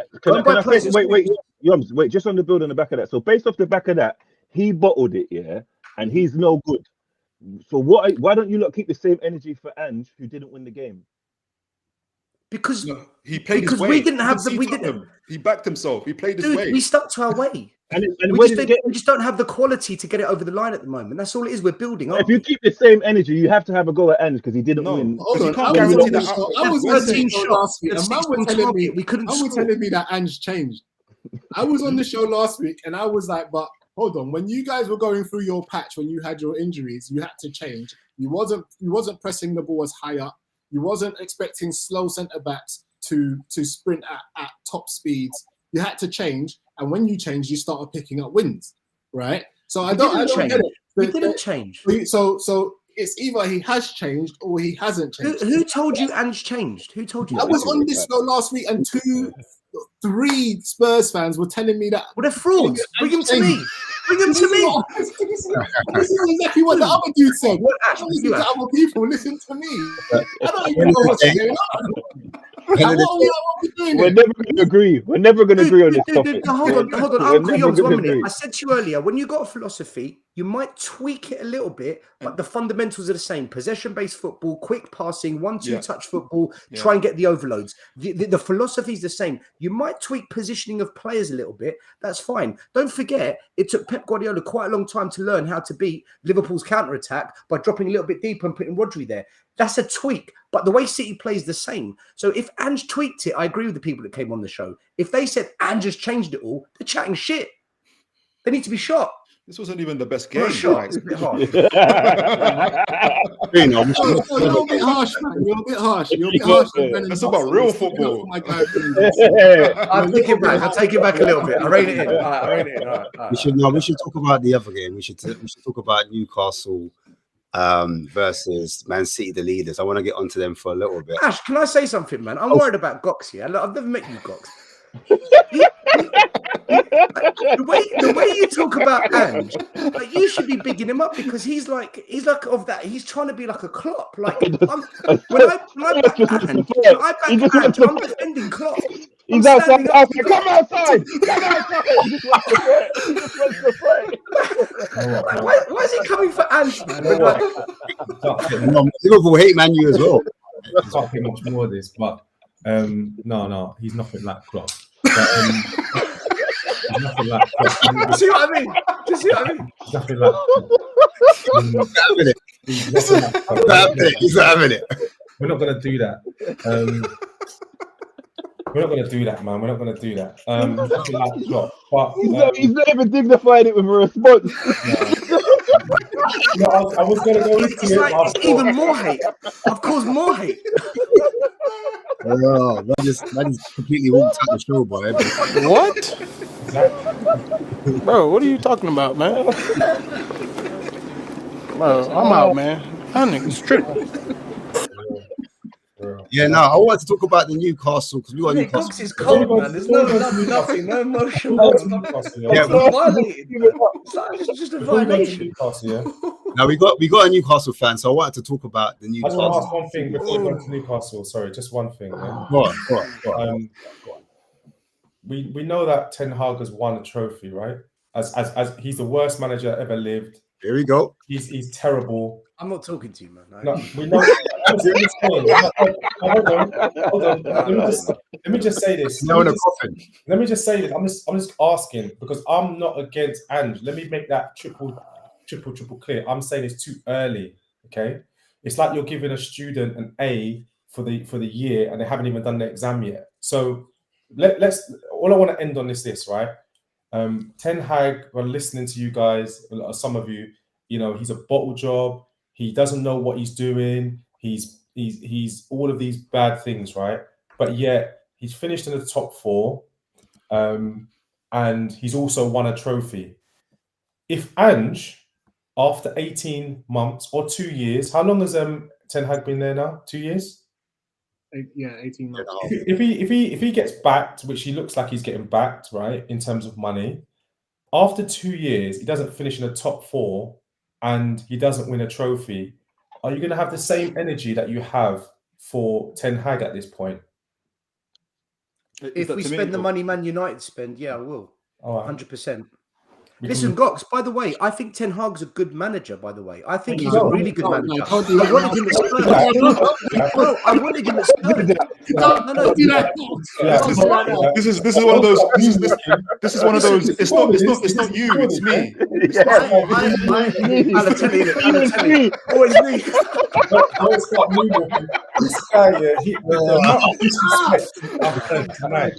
Listen, I've been sitting on him for an hour and 20 minutes. He's not that bad. I wanted Ten Hag at Spurs, right? When we sacked what's his name, Mourinho. The point I'm making is this: he is a good manager, but he choked on his whole way and he's bottled it. And I don't know why he did that. For me, he made a big mistake by doing that. If he stuck to his ways, I think you would have been in a much better place. That was my argument. I never said he's shit. He's won a trophy. I don't know if you know that, Stelios, yeah? He's won a trophy. Yeah, no, but that's why he's a good manager. But this season, he choked won on a his ways. trophy. He won a trophy and finished third. Right? But he bottled it though. He won a trophy. He bottled it. No, he bottled his philosophy this Why season. did he change? He won a trophy though. We speak in the same language. That's what makes it worse. He came third, he won a trophy, and now he's in 9th position. He's bottled his philosophy. Aren't you supposed to get better? That's like you've come with you've got the money. You came with a BMW. Next year you come back with a Peugeot 306. I'm like, bro, what happened to the BMW? No, I swear to you, I'm getting better. I swear. Bro, if Jurgen Klopp started playing like Jose Mourinho, where are Newcastle? If you started playing Conte ball, you'd be going nuts, guys. Right next to you. Right next to you. Newcastle. Right next to you. Keep him warm. Newcastle. Newcastle finished 4th last year. They are 10th now. When's the last time he beat us? Right? Hold on. When's the last time he beat us? Newcastle Where you finished at? 4th last year. I haven't seen you outside for a while now. Right. How have you? Anyhow, What's ruining it? Look at my lips. You're ruining it. Let's go. You I've finished been 4th scoping in your the block. 10th. I've been scoping your block. Where you been at? I've been scoping your block. You ain't been outside for a while. Anyhow, let's go. Newcastle. Where are they? Where's Kobe Mainu? Can I ask Uncle you on one question? Let's go. Where's Tonali? Where's Tonali? Alex, where's Tonali? He won the bet on the game. He won Gordon Isaac. He won the bet on the game.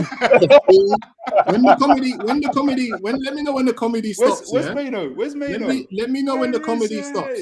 Let me know when the comedy stops, right? You guys finished 4th last year. Talking about our last game. And you're 10th now. Let's talk about our last game. No. That was domination. You just said, big man. You were lucky. Peugeots and all of that. You were lucky. We're talking about the point you just made. BMWs, Peugeots, 307s and all of that. Yeah? Allow this mid-table argument, man. What is we this finished 4th mid-table? last year. So disrespectful. Well, go on. Keep exactly the I same. know, exactly, because going 6 goes down in 20 minutes. Yeah, I know, mid-table arguments. I remember those arguments. And that's why we had to sack him, right? Exactly. That's why that manager had to go. We did you a favor. Exactly. So let's keep the same energy. Let's Yeah, keep about mid-table. The manager wasn't good enough for us. Every team has its season. You had your season. We've got our season in time. In terms of the Man City game, Man City are a superb team. I think we all know that. The closest rivals are obviously Liverpool, and for good reason. They play fantastic football too. For at least 15, 20 minutes, I thought we had them, especially 30 minutes into the game. when we went 2-up, 1 shot, 1 kill. Isak Alexander came up with an incredible goal. But all 5 goals, yeah, exactly. All 5 goals were incredible. Bernardo Silva's back. I don't know what was. I haven't seen that since playing on the school playground. Incredible stuff. And look, they made their adjustments. We know how Man City like to play, push up their centre backs. Usually it's Akanji, but he wasn't playing. It was Ake, flooding the midfield, pushing up Bernardo Silva, pushing up Foden, who's exceptional. I don't want any more kind of, me personally, I don't see why people keep on comparing him to Erdegaard or Saka. He's on a different plane to those guys. Absolutely on a different plane. 100%. 100%. Well, I'll get there in a minute. But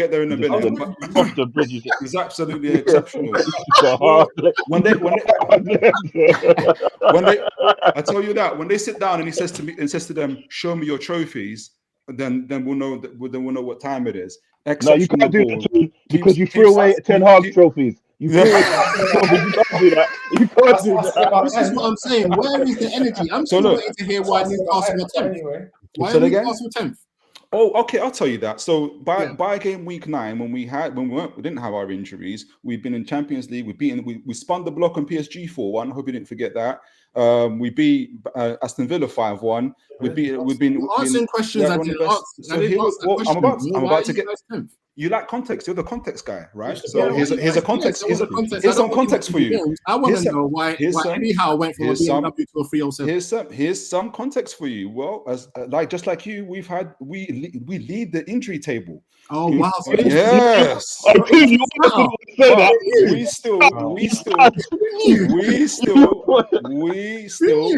We still play our brand of football. And it's got you 10th. Yes. And it's got you behind us. Yes. Because we still got our minerals, we still got our cojones, we got something between our legs, unlike Man United. So we still play our way. You know what to expect us when you play against us. You know exactly what's going to happen when you play against us. Against Man United, you might get, Oliver Skipp's in midfield. I better back it up. We've got Lewis Miley. We've got Lewis, 17-year-old boy coming to play against Kovacic and barging him off the ball and pressing up high. That's what we do. I don't know. We don't do that Man United football. We press up high as long as we've got the energy. We rotate. We don't play that scared football. We don't play that scared football like Man United. Yeah. So we're totally different to you. We're totally different to you. You'd rather do that. So you'd rather do that and finish 10th. You'd rather do that and finish 10th. Once up, but that's the whole. You know what? This is the thing about having a philosophy and having a structure. That when your injured players come back in, and you get players in, they know exactly what they're doing. They come in, and the team begins to fly high and go up. You know what happens when our players come back. You know exactly what happens. You don't want to come St. James's Park and talk to us no more. Not until you can take a 17-year-old out the game. So that's what it is. This all sounds very good, right? I know you're not used to it. I know you're not used to it because you're used to Ten Hag talking scary football at press conferences. Let me know. We can't open up. We can't open up. We just can't do it. We haven't got the ability on the ball. I bought Mount. I don't know why I bought Mount. I bought Mount. I swore I had a great midfield. Are we talking about United? Are we talking about United? You're telling me about philosophy. We're sticking to our philosophies, and we're playing our ball. I'm asking you. By the way, when we went to Old Trafford and we beat you with Kraft and Dummett in our centre back line, how did Newcastle play again? That's right. We pressed high. We pressed you high. We dominated you off the ball, and we took you out the game. We played our game. We played our philosophy. So that's what it is. That's what philosophy. You know what? Are we ready? Are we ready now? Are you ready now? Yeah. Who scored again? Was it Miggy? Was it Miggy that scored against you? Was it Miggy that scored against you? Gox has got a question. Go, Gox. Is Eddie Howe better than Ange? Say that again. Is Eddie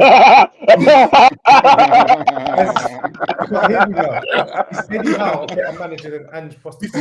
Ash, I'm going to leave the stream. I'm leaving the stream.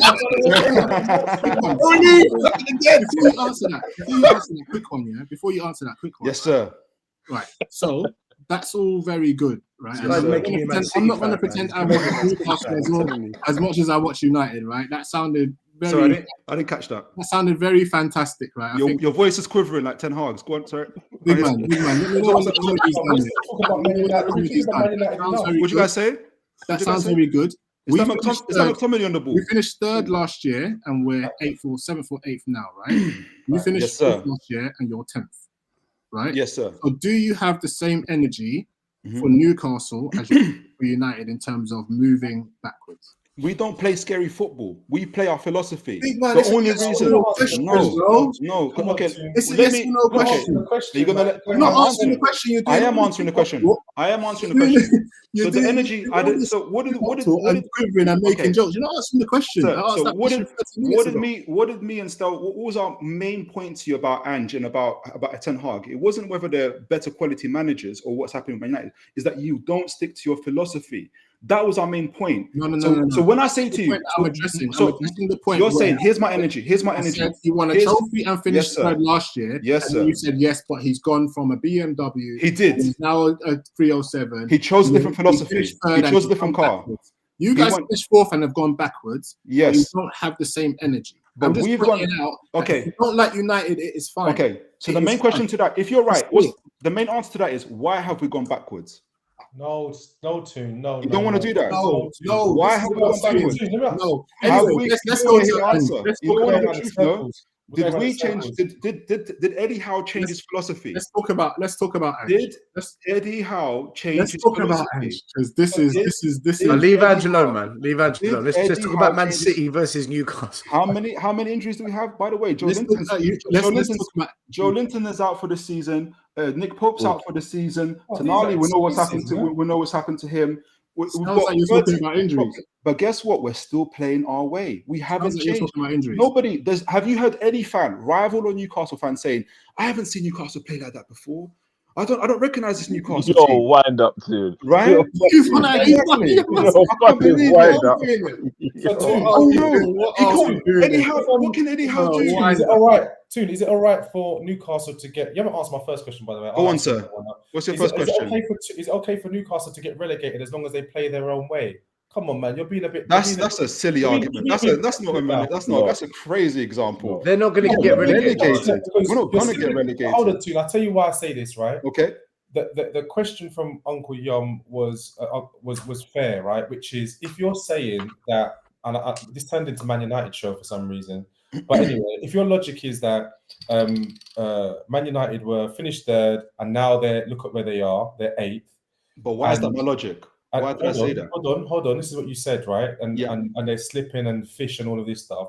But Newcastle finished lower than them and have slipped further back. Yes, but when those are the facts, right? And now, when you're talking about Newcastle, you're giving mitigations and you're giving all of these reasons. Yes. And you're saying that we play our style, So what I want to understand is, what I'm kind of interpreting, I want you to clarify this, is it doesn't matter if you don't win a trophy, because even though Ten Hag won a trophy, it doesn't matter if we win a trophy. It doesn't matter if we sit down. As long as we keep on our style of play and everyone around us, all my friends say that we like your style of play.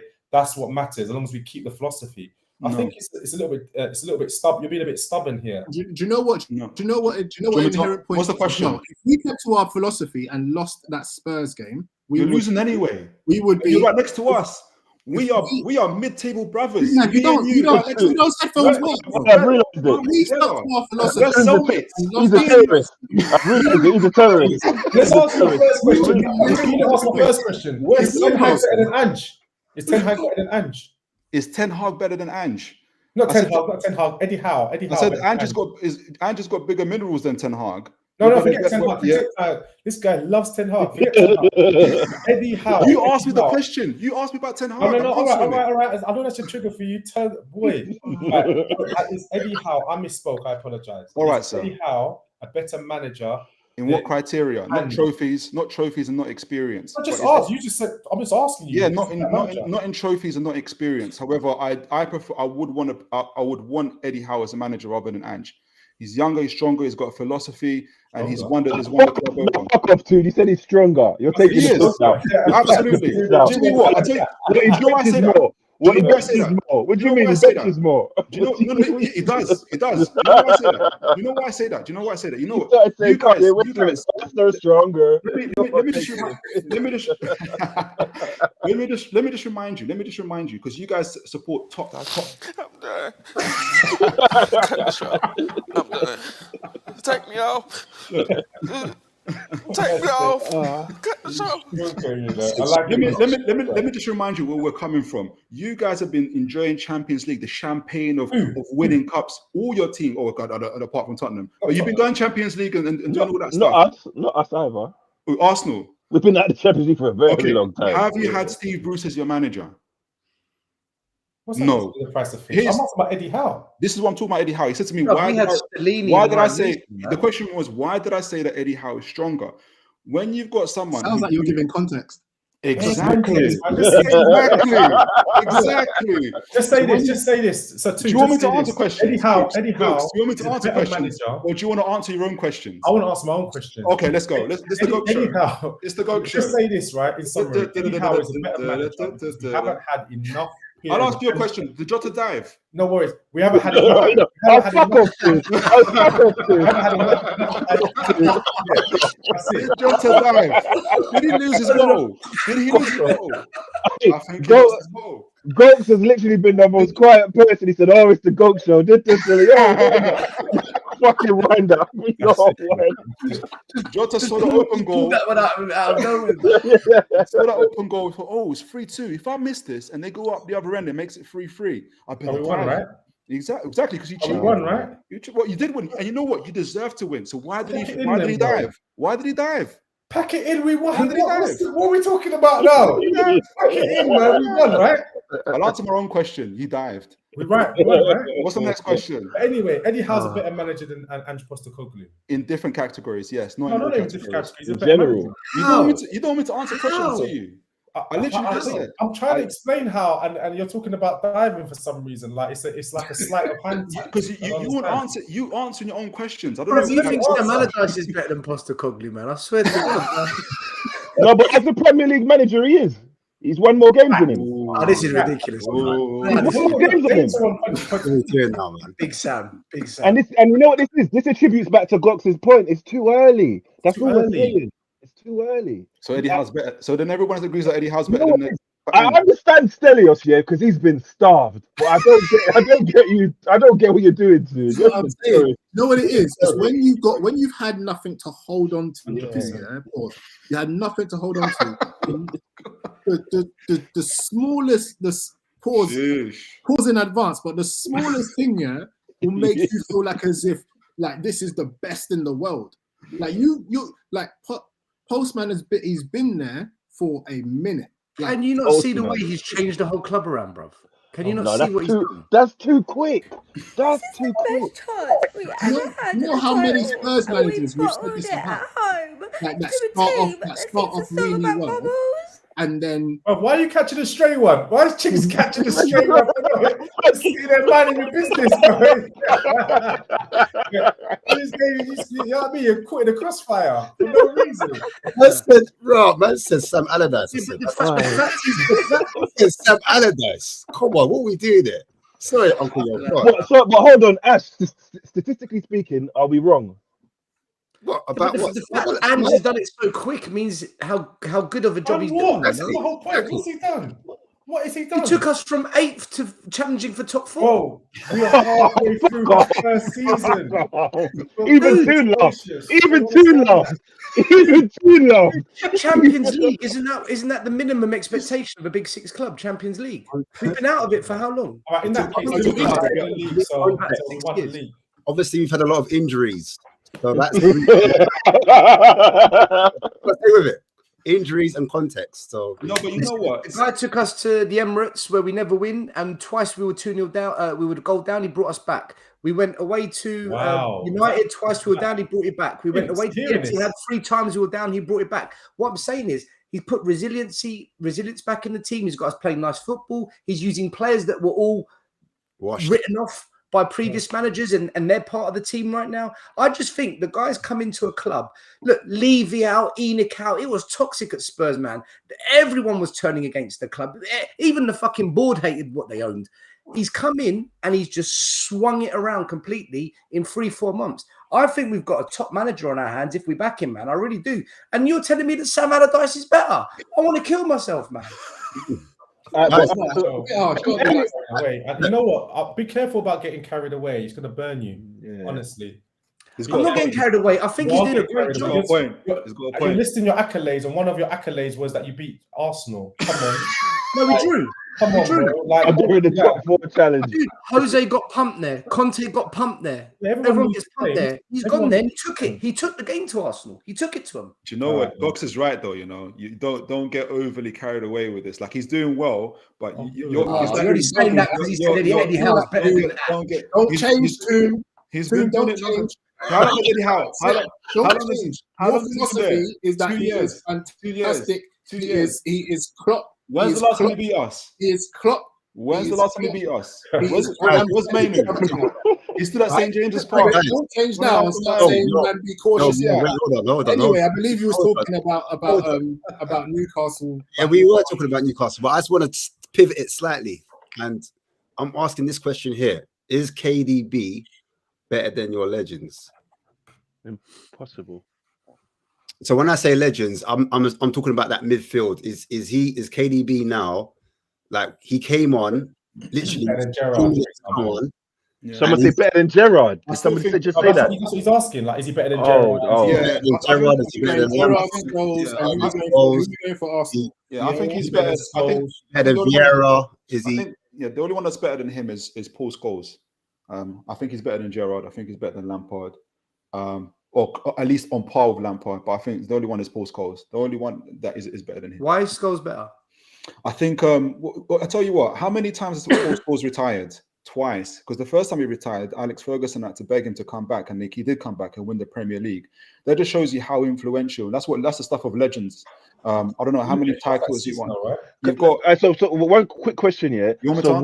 For what reason is KDB better than Gerrard? Because if you're going to say what I think you're going to say, yeah, it's only preference. It really is preference. It's not anything like over quality, like one skill level is higher than another. It's really to do with preference. I like the way he goes into that pocket and he makes things happen. It really is just preference. It isn't anything significant.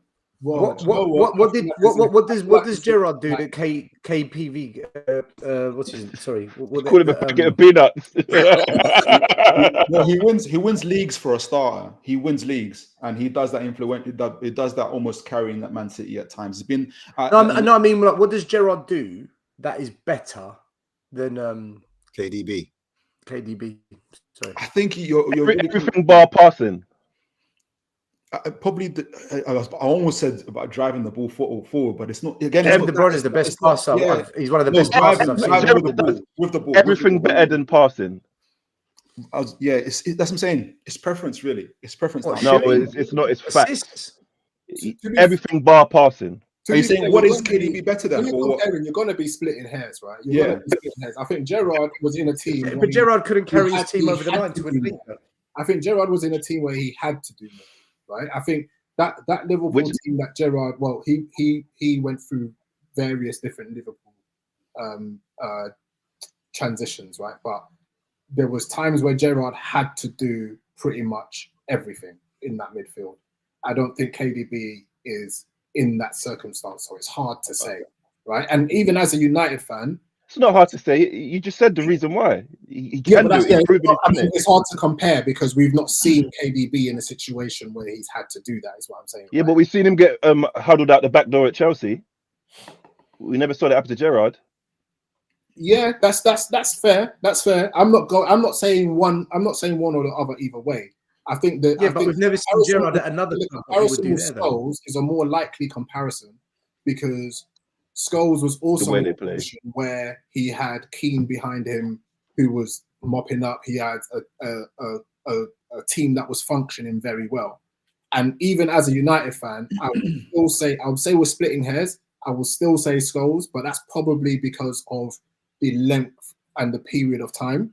I'm even now watching I was having an argument with my boys about how it might take KDB some time to come into form and for that to be the turning point for City to win the league. And my man got an assist in 2 minutes, a goal in 2 minutes, and then an assist like 10 minutes later. So I'm even struggling to keep arguing the Scholes point against KDB. You shouldn't though. You shouldn't. You shouldn't. It was way more difficult. Football's way more. There's less fouls. There's the bar for this. It's a lot more easier to play now than it was back then in terms There's of less competition. And there was less competition back then as well. It was just Arsenal. That's not true. That's not true. City have won 5 out of the last 6 Premier Leagues, or but Liverpool missed out by 1 point almost every other season. They've been so unlucky, Liverpool, not to win a couple of those titles. Plus, there's been other teams that have challenged them as well over the past 5 years. Man City for Champions League, they've not been able to do well in the Champions League. So I think the competition's harder now than back then. And I think the whole Villa are good right now. Liverpool are good. Arsenal are much better now than what they were 5 years ago.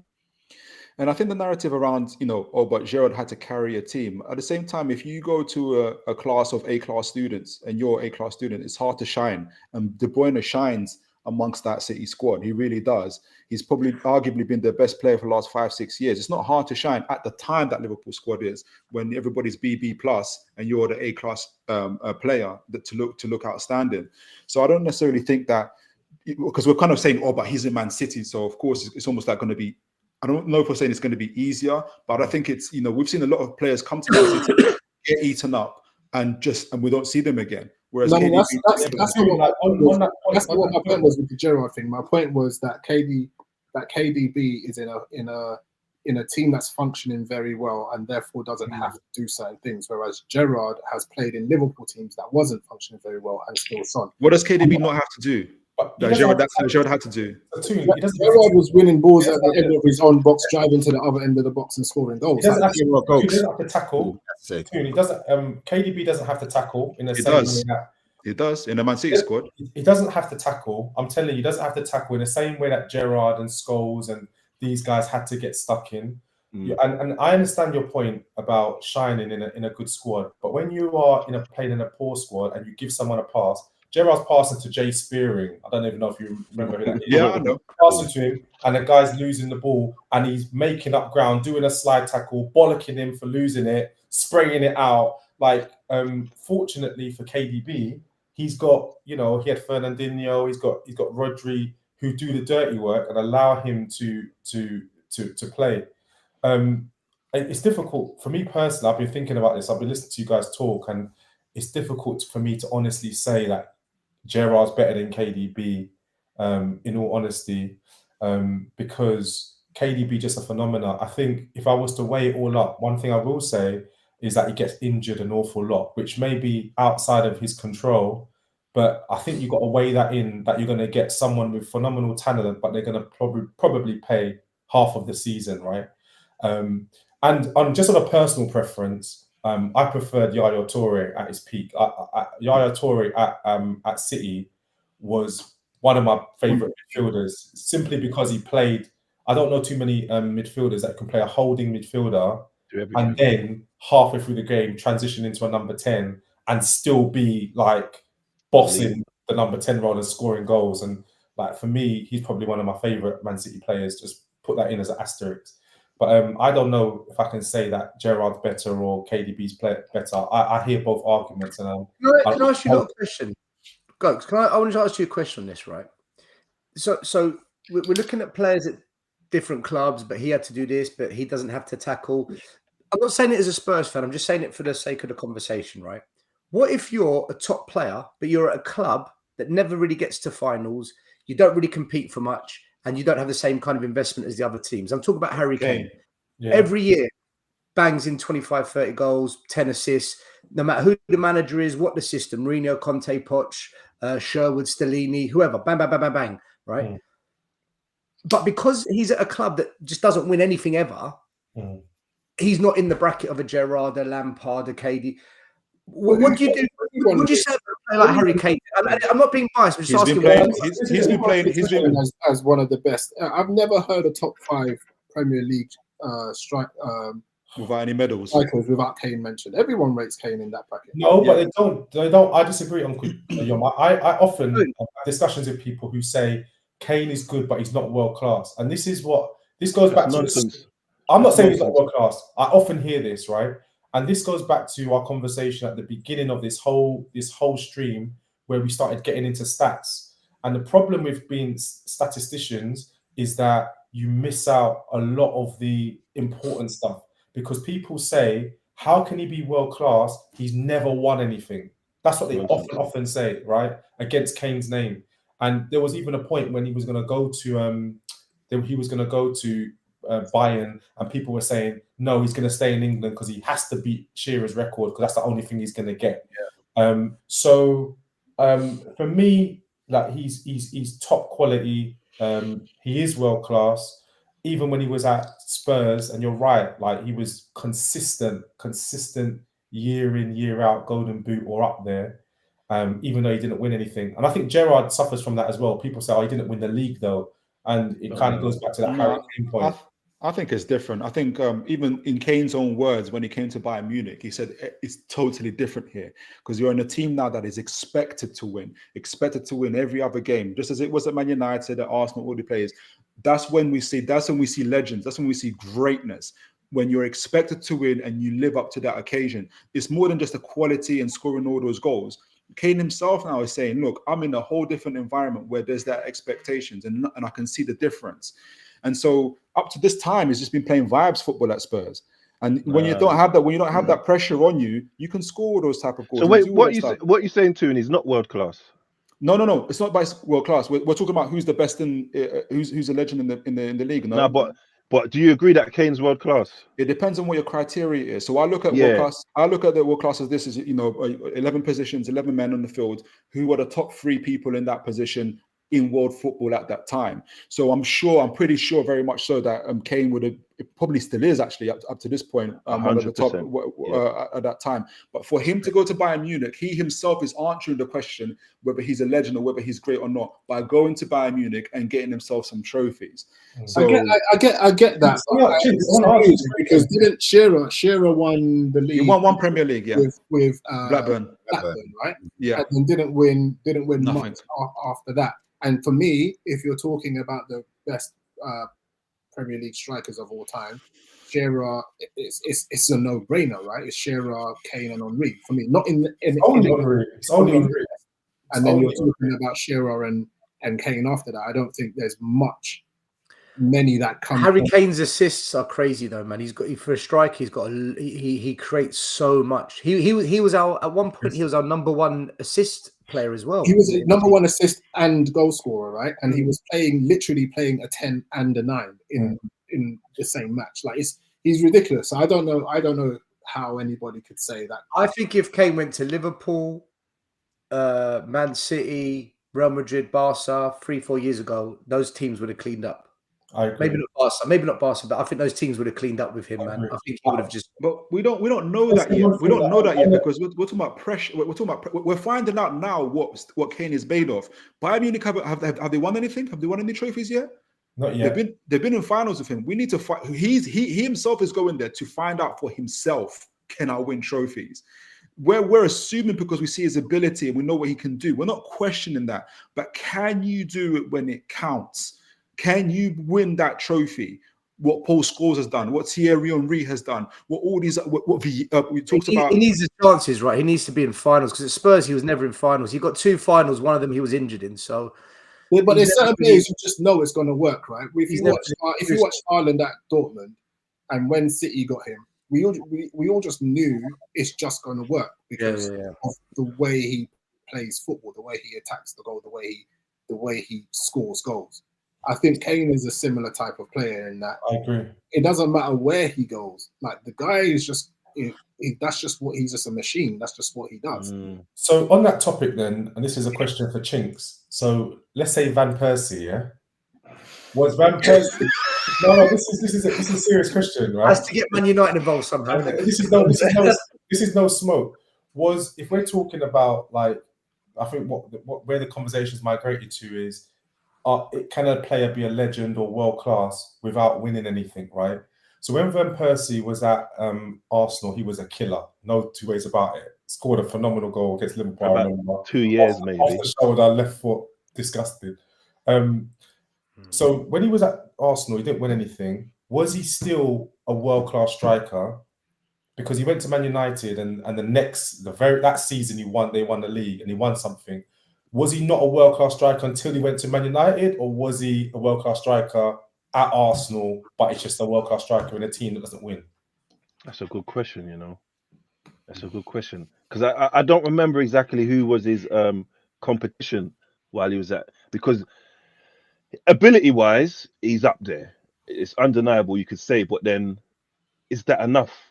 Do you know what I mean? But then that pokes a hole in my Kane argument, because I think Kane's world-class because he's, let's just say, maybe extend it, instead of top 3, top 5 in the world in your position would make you world-class. Or can we all agree with that? Yeah, I think you might be. I don't know if you're kind of now focusing down now to mentality, because that's what brings all these qualities and these strengths together when we're talking about mentality. So we know, for instance, when people compare, for instance, Ronaldo and Messi, I won't stick with that topic too long. But one of the things that keeps Ronaldo there, obviously the goals and stats, but it's his mentality. We've seen him drag Portugal to European Cup, and we know that's not because he can dribble past 5 players like Messi can, but because he's got that mentality and it becomes infectious onto the team. So I think that's what we're talking about. So when I'm saying that, for instance, Kane going to Bayern Munich, where now I'm about to find out, I think Kane's going to find out for himself, do I have the mentality to win, to actually put silverware on the table? Yes, I have the ability. People have seen my goals, they've seen my assistance, but what can I show? Because what have we been blaming Kane for? Not pushing moves to Man City, not pushing moves to the other teams when those offers came. He hasn't got the winning mentality. He hasn't got the winning mentality. Are you saying that No, Kane wanted to go Man City, but Levy said, you've got a 3-year contract, you honour the contract, or they pay the money. Man City didn't want to pay 120 million, so he couldn't get out of the contract. And then for the next 3 months under Nuno, came down tools, he sold. So he didn't want to go. He wanted out. But why did he sign a 6-year contract? He didn't need to do that. Because his brother was the agent and didn't put a get out clause. He trusted his brother. Should have never signed it. Should have backed himself and gone and won things. Bear in mind, he's unproven. Sorry, go ahead. Sorry, I was just saying that Kane down in tools was still scoring goals and getting assists. And that's why some players are just going to. When we got Van Persie from Arsenal, there's a famous interview with I can't remember which Manchester United player it was, but Fergie said, "Just give him the ball, Rooney. Just give him the ball. Win us the league." Right, which is why Rooney plays that ball, which he bangs the volley on over the left shoulder for. I don't care what you guys are. Just give him the ball; he will win us the league because he was already. But what did Van Persie say when he first went to Man United? What did he say when he was talking to Patrice Evra? He goes, when he first shook hands with Patrice Evra said to him, "Welcome to a man's club." And at first he took that offensively, and then after months of spending at Man United, he knew exactly what he was talking about. Yes. There is, at the time, maybe Arsenal, Man United had this thing about, and maybe over on they were ahead of us. No, they were ahead of us. That's why they took it so easily. When he said, remember what Patrick said to them, "Welcome to a man's club." He's talking about mentality. He's talking about there's something totally different in this team and in this club, and that's what he's talking about. And so, yeah. Sorry, can I interrupt, guys? Can I interrupt just to say I'm going to call it a night. It's been fun speaking to you all. Just my last parting words are just give Ange Postecoglou time. Don't carry away, and please refrain from mentioning him and Klopp's name in the same sentence. This is the second week I've had to hear that. Don't blasphemy. I'm a Man City fan, man. I'm a Man City. Thanks a lot, guys. And big up, Gokes, man. Big up, man. Pleasure, sir. Cool. You know the Van Persie conversation, right? I'm on the fence with Van Persie as to whether he was world class. World class, me too. And I tell you why I say it. I think there's got to be some longevity in a player. Bingo. Bingo. Over time, because you see players like Harry Kane, he done it over 8 years. He smashed it in Germany. Mohamed Salah. How many times do people say he's washed, and bang, he hits another big season, and he's done it for how many years? Is Haaland world class then? Yeah, he's probably the best striker in the world at the moment. No, how long has he been about? 2-3 years? Bingo. You're right. Well done. I would say, is Jude he's a Bellingham world, world class? he's a world-class finisher, but is he a world-class player?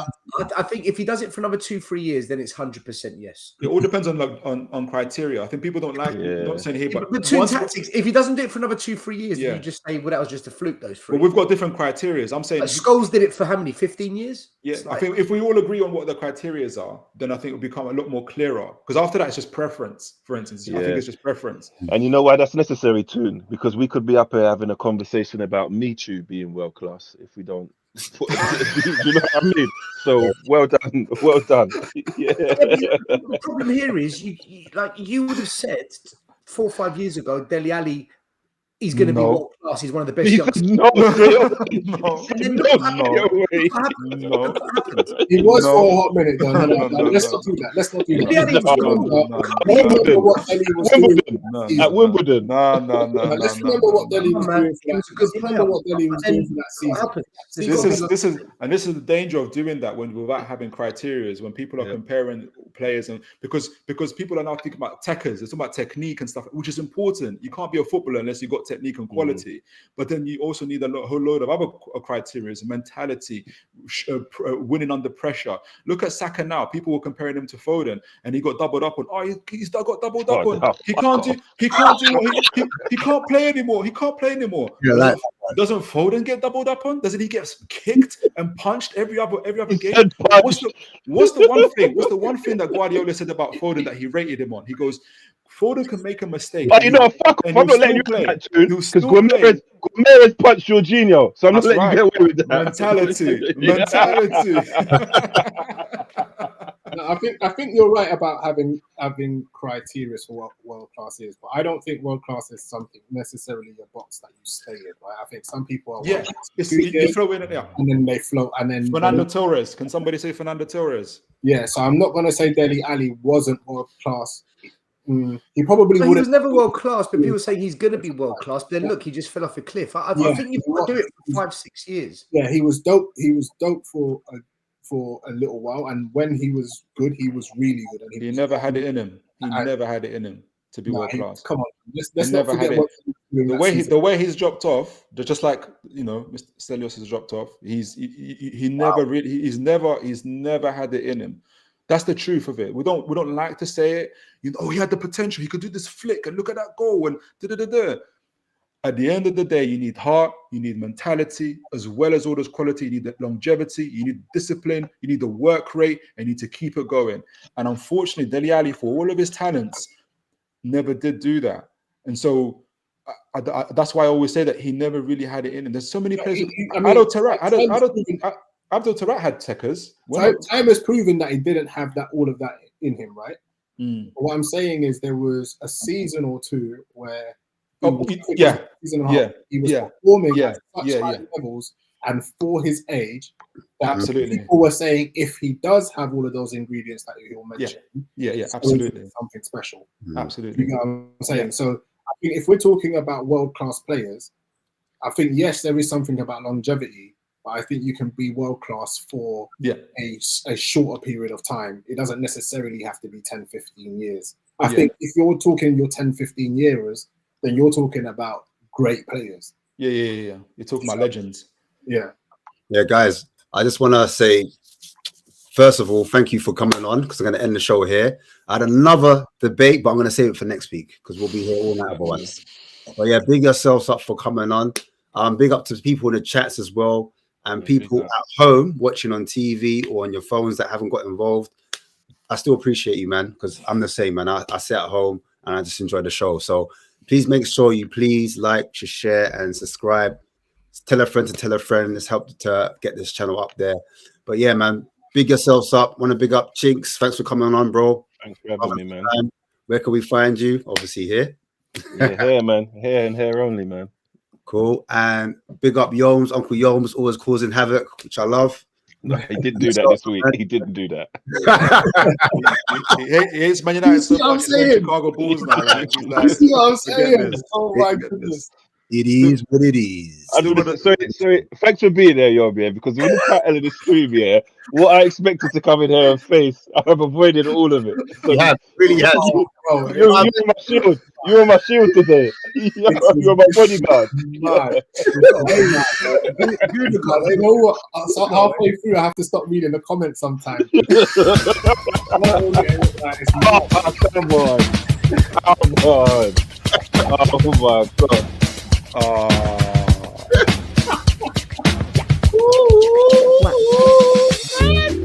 Sheesh. Ash, let me just say, you've been every week with me, yeah, Ash, defending this guy. You've been here with me every week. Every week I'm here defending Eddie Howe this will guy. never do that. You see that? That is what made me Arteta out. That is why I'm Arteta out. I don't care. That is it. I've defended him every week. And your players are watching that, bruv. That's the one. If I was Reece Nelson, if I was Reece Nelson, the moment he walks into the change room, I just throw a pack of sausages at him, bro. Like, yo, say that, bro. Yes, big up Toon Tactics TV on his debut as well. You got, man. Bring you back, bro. Get those fans rattled again as well. I love it. And Stelios. Oh, where can we find you, Toon Tactics TV?